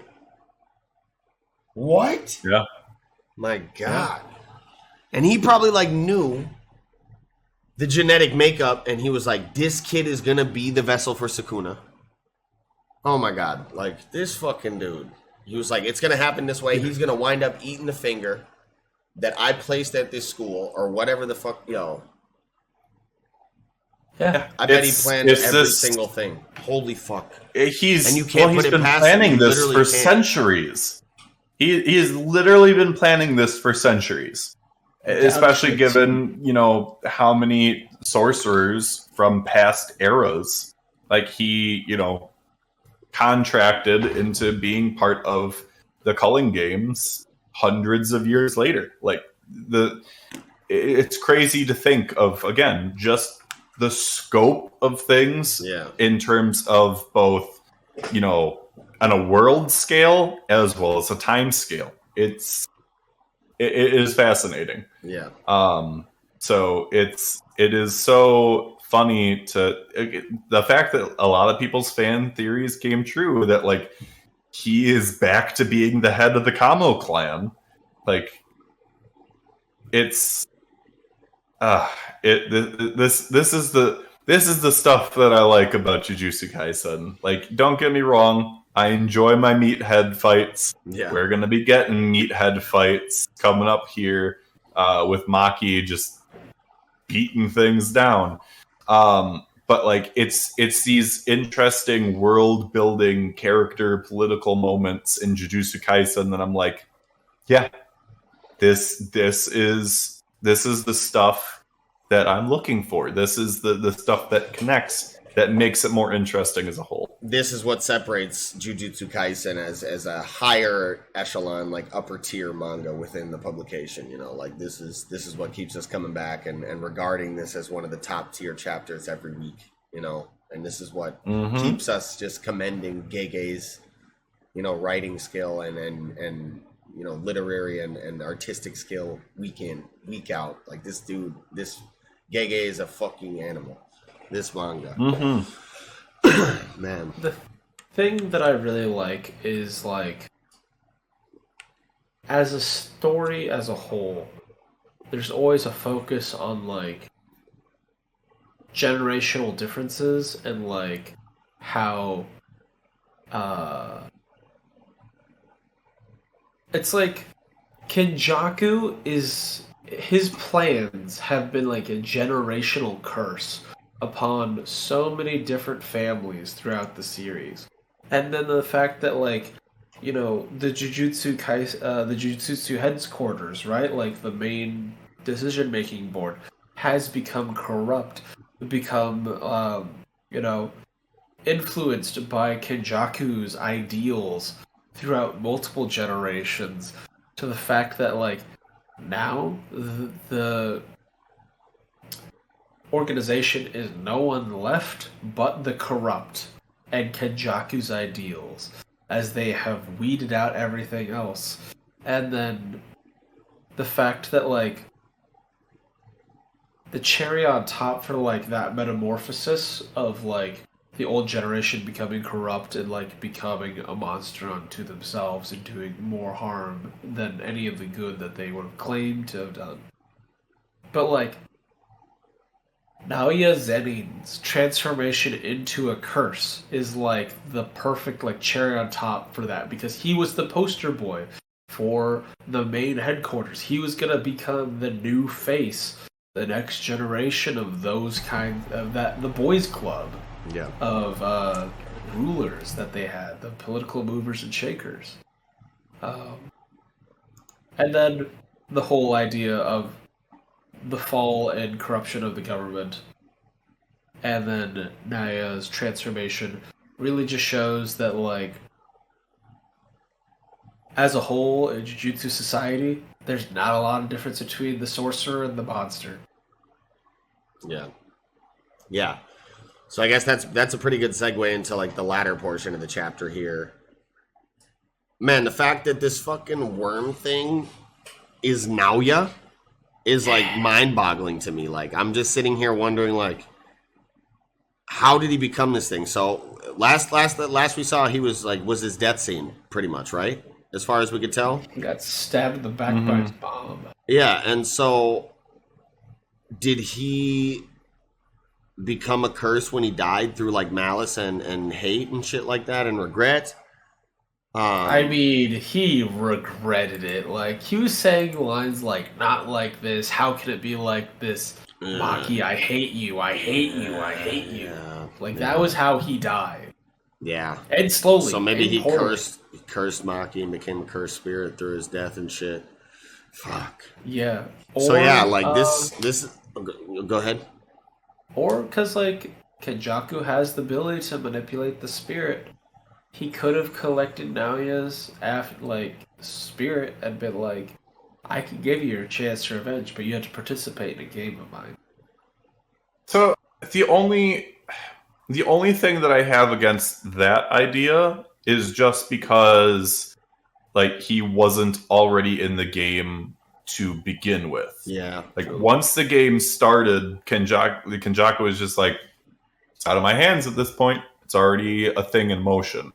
And like the Kogane appeared, like as the Naoya cursed spirit was flying through the air, like making it a participant. And I want to call it, I want to say it's still an it, just because, I mean, could it just be Naoya? Sure. But could it be more than that? Somebody threw out there like, oh, well, it could be like a cursed spirit that reflects people's fears. But like, I kind of shot that idea down just because what does Maki have to fear Naoya about, considering she like raffle stomped him towards the end back there? Like, so I don't think it's that, but like, what if, just again, because based on the design of it, what if it's not just Naoya? What if it's some of the other, Zenin family members that their hate, their malice combined with Naoya, and they created this worm with like, because it's got like the multiple kind of like face holes potentially too. So I'm curious, like, is it just Naoya? Is it like the wrath of the Zenin clan in general directed towards Maki?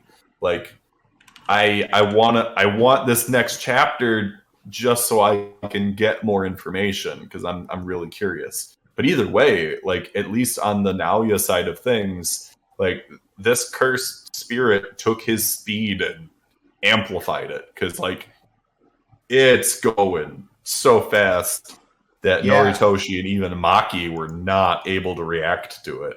Yeah, he's super fast, which I might attest maybe to an innate physical kind of buff from becoming a cursed spirit, but because we don't really see any frames or anything like that. But with that being said, I wonder like what it's going to look like if and when we do see his curse sneak kind of incorporated into this as well.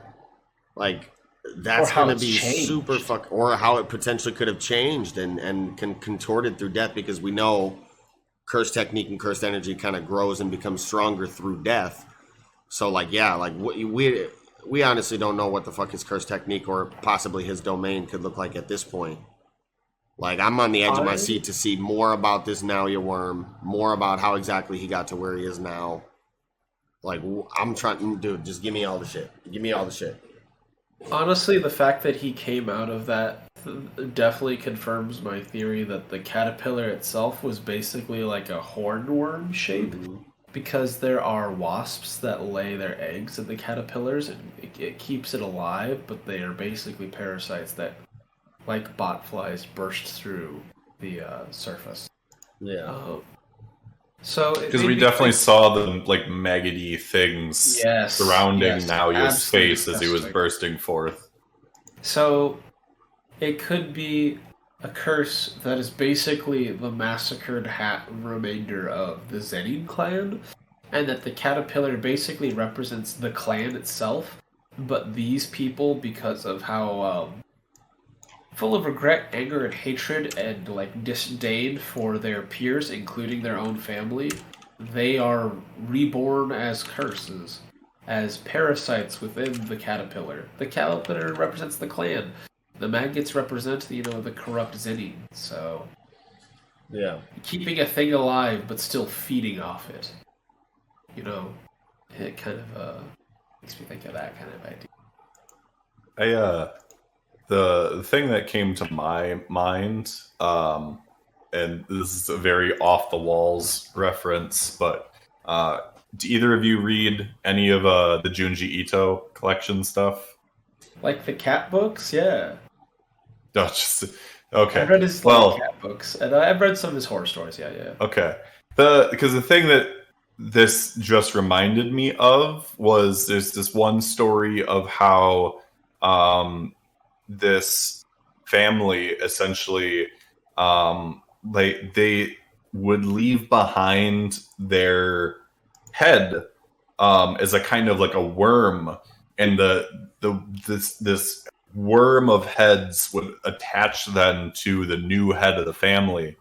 And so they were trying to trap this girl into like essentially getting together with the new head of the family just so they could reproduce and continue the lineage. But it just made me think of that, like, especially if it is, you know, this Zenin family related, just the worm of heads connecting these past generations of evil, and it's a gnarly visual thing to see. Yeah. It definitely, well, I mean, especially how, like, toxically they treated, like, the women in their clan. And how they just, like, use them for subsidized labor and breeding and political gain. Like, as cattle. Chattel. Yeah. Dowries and such. It was tragic. Mm-hmm. So I think his transformation into a curse is very fitting. He was, like, one of my most loathed characters in the series. So, like, him coming back, and I'm like, damn, that hits hard. I believe that it's just a curse. Nalia, like, at post-death, comes back as a curse because of how much hatred he has in his heart. Because, like, that speed definitely seems like his ability on steroids. Yeah. I just don't think it's like a, you know, I don't think it's an illusion like, ooh, I reflect things that people you know. It's like... He was strong, though, too, which was similar to one of the other head Zenin guys, at least seemingly. So, but I mean, that being said, he could just be just strong because he's a curse now. But we'll definitely have to wait and see if any more faces come out of the caterpillar worm curse thing. Yeah, I think that'd be interesting if more faces came out and this turns out to be maybe like a soul collector. I was just kind of looking, I was like scouring Google, you know, trying to see if I could find any like lore on like soul stealing worms or like soul collector demons or anything like that. And I don't know, I kind of found some different stuff, but nothing really seemed too similar to this where I could maybe draw any conclusions on like inspiration, but yeah, no, I think that could be definitely really, really interesting if this turned out to, instead of an exclusively like Naoya curse, maybe like a soul collector that like collects anguished souls that are near death and then, you know, uses their malice and shit in order to fuel its own power or something like that. You know, that could be par for the course for Jujutsu Kaisen, I think. That's pretty cool. I'm kind of waiting. I saw a bit of a meme, and someone was saying, like, they can't wait for Naoya to get his ass kicked so that he serves as Maki's, like, interdimensional duffel bag, like that worm that Toji carried around with. Shove a bunch of swords into him. I love that, like, people are like, Wormy is so much better than Naoya. It's just like, oh my god. It's just... Wormy. We are comparing worm-based cursed spirits. What have we come to? Damn, what if this is that? You must be doing something wrong if you're losing and the competition is only two dudes. What if this is that Ouroboros thing fucking like leveled up to the umpteenth degree? Ouroboros is like a snake swallowing its own tail. Classically. Yeah, but that was what the that was what Toji had that you're talking about, where that was like his fucking duffel bag of shit, you know what I'm saying? That he would be like, he stored his cursed tools in there and shit. His cursed weapons. That weird like worm baby. That little worm, yeah, that Ouroboros worm. Well. Oh. You know what? So at first, I thought it was a red herring when I read the chapter, because he goes, Mom, right? But what if that particular form of curse is caused by children that are killed by their parents, specifically their mothers. Yeah, but Naoya wasn't killed by his own mom. He was killed by Maki's mom. I don't know. It was the idea of a child being killed by a mother. It was interesting though that like once the curse like got into the area and like detected Maki, it was just like aha, and it was just like I found you, and it like didn't even bother with like Noritoshi, just like directly went for Maki. Well, based on the history, don't blame him. Yeah. I must destroy Maki like I must destroy women's rights. Jeez. Toji's worm definitely does not look anything like this worm, but now he is a methodist. Dear God, that's a word I haven't heard in a long time. Like metrosexual. I've heard metrosexual more recently than meninist. Man, it was crazy to me. I was like, they're like, metrosexual. I'm like, so he's got good hair, dresses well, has cologne, doesn't smell like shit. Sounds like being hygienic is gay. On that note, I think, I don't know, I didn't really have anything else for the chapter here tonight. I just wanted to touch on, like, the double spreads on, like, that, like, 12 and 13, and then the lead up on, like, page 11. Because, like, you look at those frames of, like, the neighborhood, the building. It's right along the train tracks. Which is... And then, like, seeing, like, the glass shatter and, like, trees collapse as he impacts through and just, like, destroys so much. Yeah. I almost imagine him of, like, being coiled up like a spring. Like that one Chimera ant from Hunter x Hunter a little bit. So I was thinking something like that based on the caterpillar body and like how much speed he was able to like put it into it. Like he really put the pedal to the metal on that one. Mm-hmm. And it made me think. The train tracks made me think of how when he first fought Yuji. It was at train tracks because like the Yuta showed up. I think. Correct me in the comments if I'm wrong. The memory tricky thing. Yeah. Shino knows that. Yeah, but I think that about does it for this chapter of Jujutsu Kaisen. Well, with that, I think we can go ahead and get into the final chapter of the night, chapter 359 of My Hero Academia, Place of Learning. And man, we start this chapter off with this fucking beautiful color cover spread here.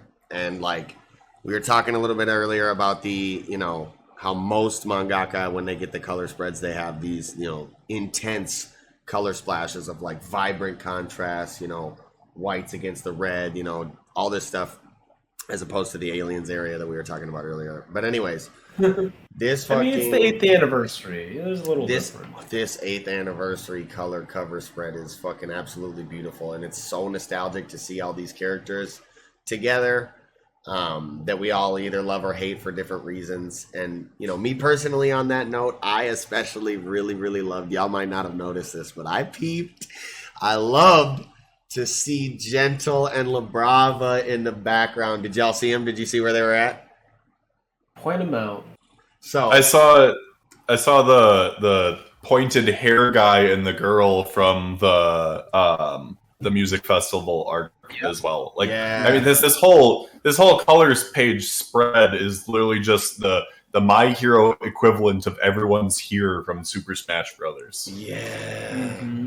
Yeah, mm-hmm. So Gentle and La Brava are behind Deku, like right under Deku's like right ass cheek, right thigh. I see him. Yeah, I see him now. Right there. They're very, very small. Next to Koda's feet, yeah. I noticed them though. I peeped. That's my guy, Gentleman. He's underappreciated as a villain. Oh, I still want to cosplay him one day, along with my girlfriend as Brava. That would be a dope ass. Eventually, if you do, put pictures of it in the Discord so I can see it. Oh, absolutely. I am still convinced that they're going to make an appearance again at some point before the end here. Like it would be such a waste if they didn't make an appearance. I was just gonna say, seeing them here makes me wonder what they're up to. You know, like I wonder if they broke out of prison like everybody else, like what they're doing. If they just kind of said, "Fuck it, we're just gonna live our own little casual life." So La Brava never went to prison. Yeah. Like that was kind of part of the plea deal with Gentle, and then even with him, it was more of like a misdemeanor thing. So like if anything, he would have just been kind of thrown in like he wasn't in Tartarus, like a county jail. Right. He was not in Tartarus, dude. No. He was in fucking county. They were like, he was in county jail. What? The drunk tank's full. It's too good for him. Wow, the drunk what? Don't my man will break out of the drunk tank. You gotta put some respect on Gentle. I do want to go. I want to go back though, and I want to talk about the cover because, like many other people, before the chapter actually came out, I was just like, because the cover got leaked. Of course, it did. Yeah. It was one of those things. Just like, are we really getting spoiled by the cover? Deku no like Uraraka? No. Deku was fighting All for One, but like the banner, like a seemingly top of the page. Yeah, where you see the white hair in his face after being like rejuvenated through time. Yes, that was the cover on this week's Shonen Jump, and like everyone is just like, are we blatantly getting spoiled on like the chapter or a future chapter with this cover page of like Deku seemingly fighting a back together All for One? Like, it makes sense. Like, it makes sense because like you're fighting through the echoes of the old glory of the master villain, right? And then we've seen like him in silhouette with like short hair before, so like we knew that he had that, and we assumed he had a face. He wasn't a potato head forever, you know.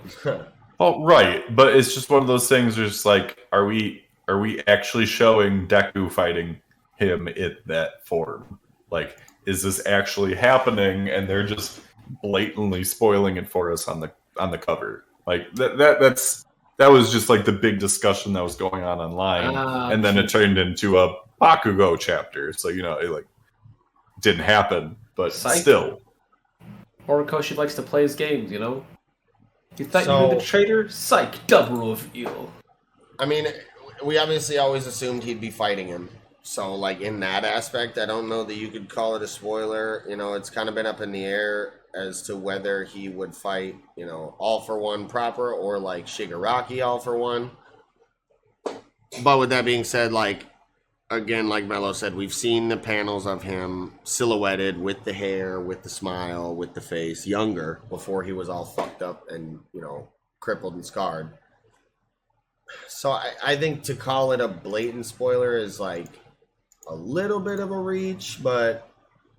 Well, it's more so going like, off of the cliffhanger from the chapter, All for One Endeavor fight. Yep, exactly. I'm looking at it right now, chapter 357.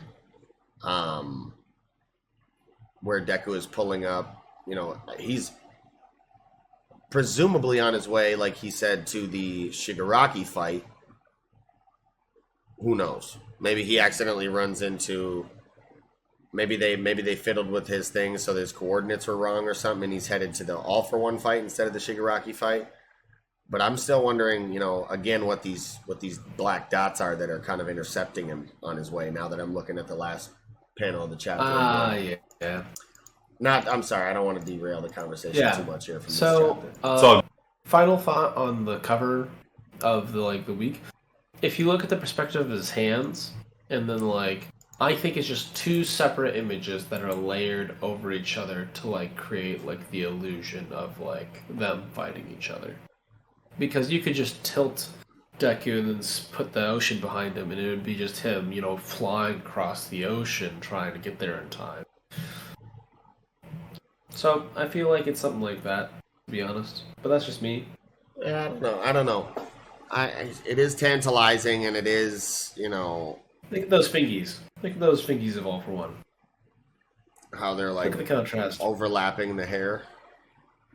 Oh yeah, perspective-wise, it's just like it doesn't match up. So.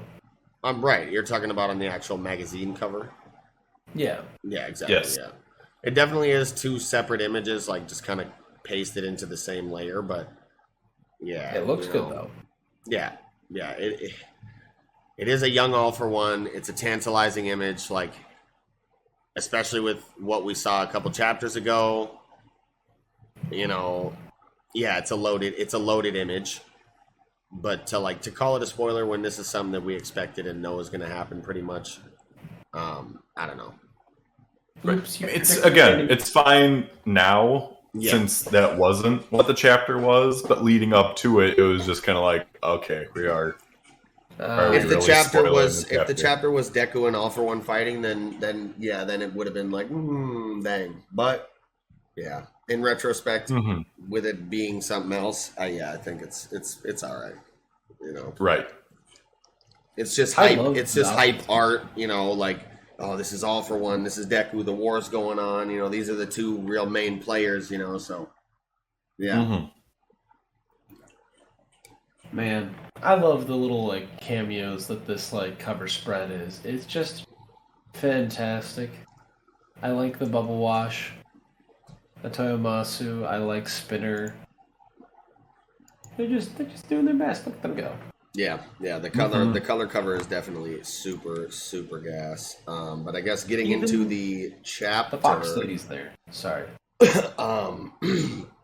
I love the fact that we get some content at the start of the chapter here about some of these business course students that kind of stuck around to record the fight, despite the fact that they obviously could literally die at any fucking second. So that the true events of the day can really be documented beyond the shadow of a doubt. The winner, quote unquote winner writes history concept is definitely touched on a lot in these stories, and especially inside of the backstories of the characters inside of the stories, right? So it's definitely nice to see that concept touched on in such a powerful way, kind of by Horikoshi through these business course students that want to, make sure that nobody can really fiddle with it. Everything is recorded. It's on video right here. This is how it went down. That was really awesome to see.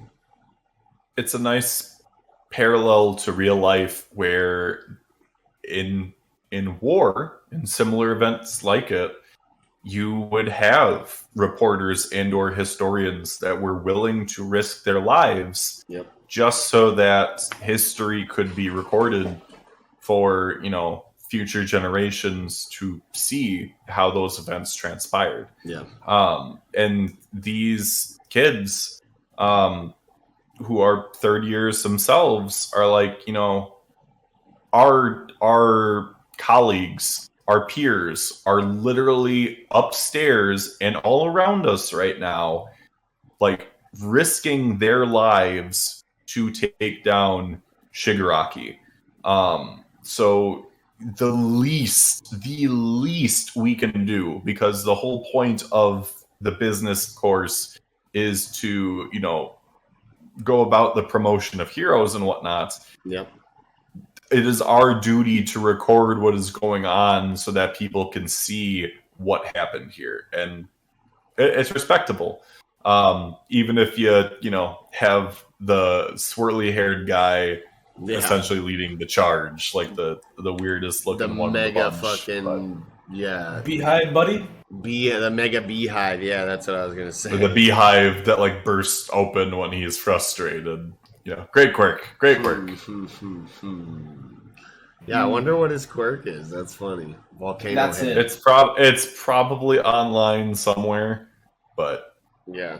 I on top of the business course stuff going on, I do really like to see that we are continuing to see the state of this artificial structure as well, and how it is failing.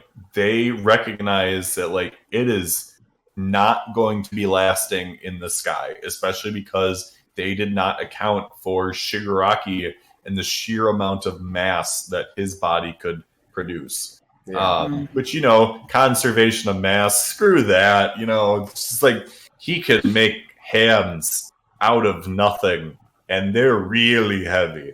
Yeah. And so just seeing all of these different elements, I've enjoyed that since this has started, but like just continuing to see the state of this floating castle in the sky, as like its crew is like valiantly fighting just to, you know, keep it floating however many minutes longer. It's definitely something that I enjoy seeing, and I think it's being really well done. Yeah, I agree. Fuck yeah, man. And Jesus, Bakugo got his shit fucked up this chapter, man. Like he tried valiantly, but it seems that, you know, he fell short, obviously. Like, and obviously we know that like Recovery Girl is out of the equation at this point, and damage to this degree, you know, she was never really able to heal anyway. So I'm wondering if like Bakugo going forward is just going to be a one-armed character. And it kind of pains me to see the boy in such a state, man. But at the same time, the thought of seeing Bakugo like all scarred up and war torn with one arm kind of gets me fucking hella excited in a way, only because I know that even having one arm won't stop Bakugo's like drive and determination, and that he'll be like no less tight with one less arm. You know what I mean? Well, and his quirk itself does not rely or does not need for him to have limbs. Honestly, like as long as he is able to still produce sweat from his body and send it out in some way, he can still use his quirk. Yeah. So like whether or not like he would have, you know, somebody from the sidekick course, you know, creating gadgets for him to use in place of an arm, especially since that's what's literally happening with Mirko right now. Yep. Totally a possibility, assuming he survives. Yeah. Yeah. Do you feel like he would basically amputate the arm and just have like a buster cannon, basically, like a storage unit for gear, like certainly possible, a utility fist, like Hostel Gado from the Grim Adventures of Billy and Mandy. Hell yes, please. Who coincidentally, I have his arch nemesis Kyle the traffic cone in my closet back there right now, but that's a story for another day. That's hilarious. Oh man. I think it's valid that like Bakugo would lose a limb, right? Because he started out as a character that like believed that he had the right to inflict pain on others, and just because of his you know, superiority. So like him being massively humbled by Shigaraki / All For One, and coming out the other side of it, surviving and like being more mature, and like that would be the full circle on his character arc, I think. Yeah. That he has to go through that. And like, yes, he's admitted fault, yes, he's apologized, but also at the same time, character growth and personal development does not stop at apologies. It is about ongoing behavior. Yeah. So I feel like this is going to be like the cathartic end for him.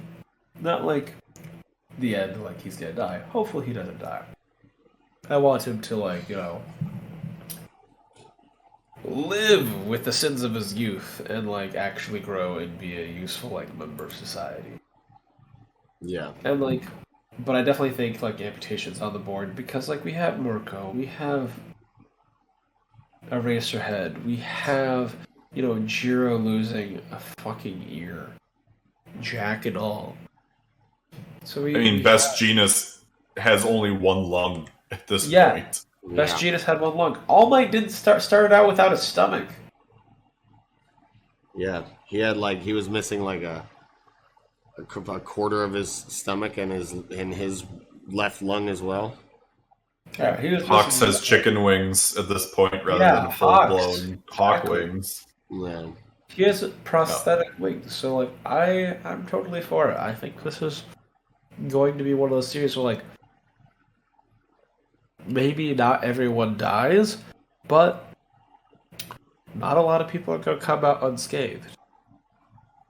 That's my take on it. Because that's war, you know. There's, you know, a lot of survivors in war, but we don't always really focus on that sometimes. Yeah. And that being said, I mean, the fandom is out for blood right now. They smell blood in the water and they want a frenzy and they want somebody or some people to die. So it's not going to be Bakugo, and obviously we'll get to who the death flags are flying for soon enough. But the conversation between Shigaraki All for One and Bakugo is just it's chilling. It's just like the fact that, like, you know, Bakugo is of no interest to this all-powerful villain anymore, outside of the fact that, like, he has that connection to Deku. You know, those days gone past of, you know, post sports festival Bakugo kidnapping, like, doesn't matter anymore. And it just makes me wonder, you know, with Shigaraki All for One, you know, saying everything that he is that Shigaraki saying it? Is that All for One saying it? Or is it some combination of their two personalities that is saying it? Like, I'm very curious to know, you know, where those words are coming from. Like, if it is a combination or just one predominant personality saying those words to Bakugo. You know, in previous chapters, they had these moments of dialogue that were basically like, it seemed like they were alternating between Shigaraki and All for One, whereas this dialogue really feels like All for One. It just feels like All for One through and through, maybe fueled by like Shigaraki's sense of pride and like disdain, like colored by that. But like primarily I feel like All for One's in the driver's seat right now. And like the bubbles are smooth, unlike last time. Yeah. When we had that kind of alternating kind of like semi, they felt sort of conflicting, but And Horikoshi's always been really good at, you know, the detail work in the bubbles themselves. So he fully utilizes the medium. Yeah. So I guess getting into the last portion of the chapter, man, where the we death obviously flags. we have the big three. We have the anguish from Aizawa, man, gritting his teeth, you know, just begging, pleading that somebody will protect Bakugo from dying here. And we got He the big needs to three become the number one hero, or at least try for it. He Coming can't out. die here. coming out of the woodworks is Tamaki, Hado, and Mirio, man.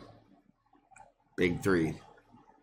And I don't know, this moment with them, obviously the death flags are flying, and it's obviously very sad, and it's a very badass kind of resolve-y type moment, which is cool, but it also feels like really sentimental and relatable, because like the shit they're talking about, obviously how they wanted to have, you know, Tamaki's like, I really wanted to have a proper, you know, graduation ceremony, and then Mirio's like, you know, once the battle's over, you know, we'll have principal throw one for us, and Hado's just like, yeah, She doesn't say shit. sure. It's literally the stereotypical like movie scene of like the retiring police officer saying, I was one day away from retirement, and then just getting gored to death. Like, It feels that way. Yeah. Do we even stand a chance here? If nothing else, until Midoriya shows up, we'll protect everyone with our triple threat power, man. Seems like they plan on going down fighting here, which is really fucking sad. I don't know, man. Fuck. Man, I want to see what kind of combination attacks they have. Oh yeah. Like, I mean, because like Haddock can do like spirals and stuff. So if they do like a spiraling wave, I was thinking about how Mirio could, while the wave spirals through him, turn himself intangible and only strike and materialize the part that isn't in the path of the spiral. So that while it's happening, like, the spiral's over here, he punches you. The spiral, like, passes through his arm, he phases through, he, like, elbows you.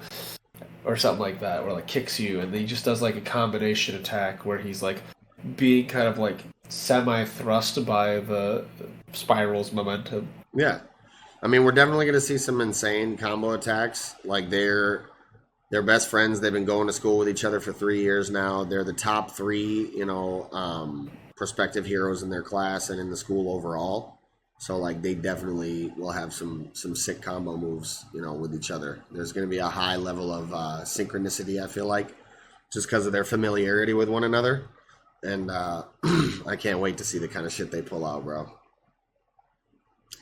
And I've been waiting to see Lemillion back in action, too, bro. Mirio, just sucks that this could possibly be the last time we see him in action, man. I don't know. I feel like Tamaki's more likely to die. You think so? I disagree. I mean, he could throw himself out there to sacrifice himself instead of Mirio. I could definitely see him doing that as like just like the full circle for his character development. Yeah. But I mean, that being said, there is a symbolism of Mirio being defeated by Shiggy for one, just because, the symbolism of him being the person that wasn't chosen to take on One for All, and being the one to fight him and then ending up succumbing to him instead. Not being there's symbolism to it, so you gotta wonder though, man. It could go either way. You gotta wonder though, man, if Mirio, what I'm saying. Oh no, because it doesn't work the same if they're not quirkless. So yeah, no, Mirio got all for one or one for all. It wouldn't have been the same at all. Oh man, right. It wouldn't have been, but he was still in contention. He was in contention. Well, no, I was just saying, my only point in saying that was like, oh, you got to wonder what it would be like if Mirio had one for all right now, bro. He'd be slapping him. But we have gotten, basic confirmation that the real catalyst to achieving the real one for all is being quirkless and receiving it. And because otherwise your body just can't handle the two quirk situation. And yeah. Otherwise, you have to do what All for One did with Shigaraki, and like all the prep and steps and all that stuff, and the preparation, like genetic modification, the super serums, all that stuff. They put so much effort to do that. It's like you could have just found a quirkless guy. No, has to be the perfect one. Okay, all right, I see you. So man, like Deku pulls up, man, like Mirio, Tamaki, Hado are dead, like. Bakugo's fucking arm is shattered and fucking looks like a fucking piece of beef jerky and shit. Like, he got blown up, dude. He was point blank for that shit. Oh, who got blown up? Bakugo, because it detonated on his arm. Like, look at his face on page 13. Look at both their faces. It's all messed up.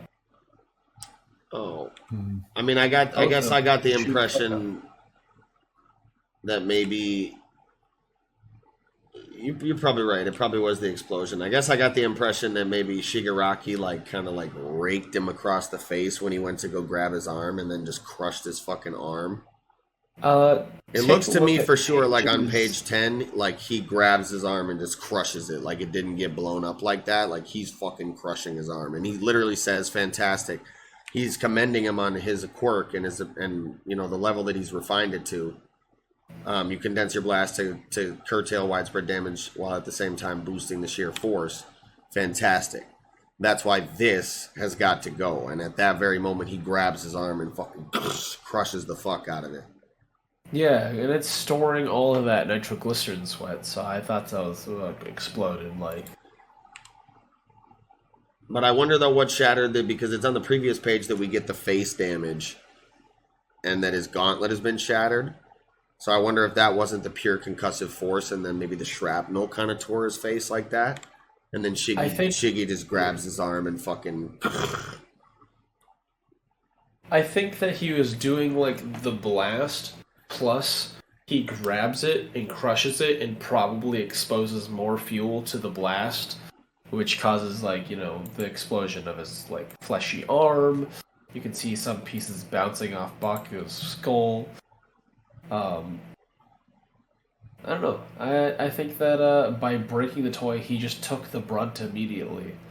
And he's like, well, I've got hypergeneration eventually. Yeah. As soon as I kill those guys that don't blink, it's over. Oh, it actually looks like on page 6 and 7 on the double spread, like Shigaraki actually does like kind of try and punch the gauntlet or like strike the gauntlet directly. Yeah. Yeah. But yeah, hopefully Tamaki doesn't do this thing where like Mirio dies, because like during the Yakuza arc, he ate one of the crystals, right? He ate one of the crystals and produced their quirk. And like I know they call him the Sun Eater because Mirio is supposed to be the sun. Is there a point where like Mirio gets way fucked up and like Tamaki just has like, I don't know, like blood flies into his mouth, and that like saves his ass at like a very like brief amount of time as he gains the ability to, because he stole the crystal ability, which was a quirk, a heteromorphic quirk, but still a quirk. So we haven't expanded too much. Like it could be like, and this is a fight to the death.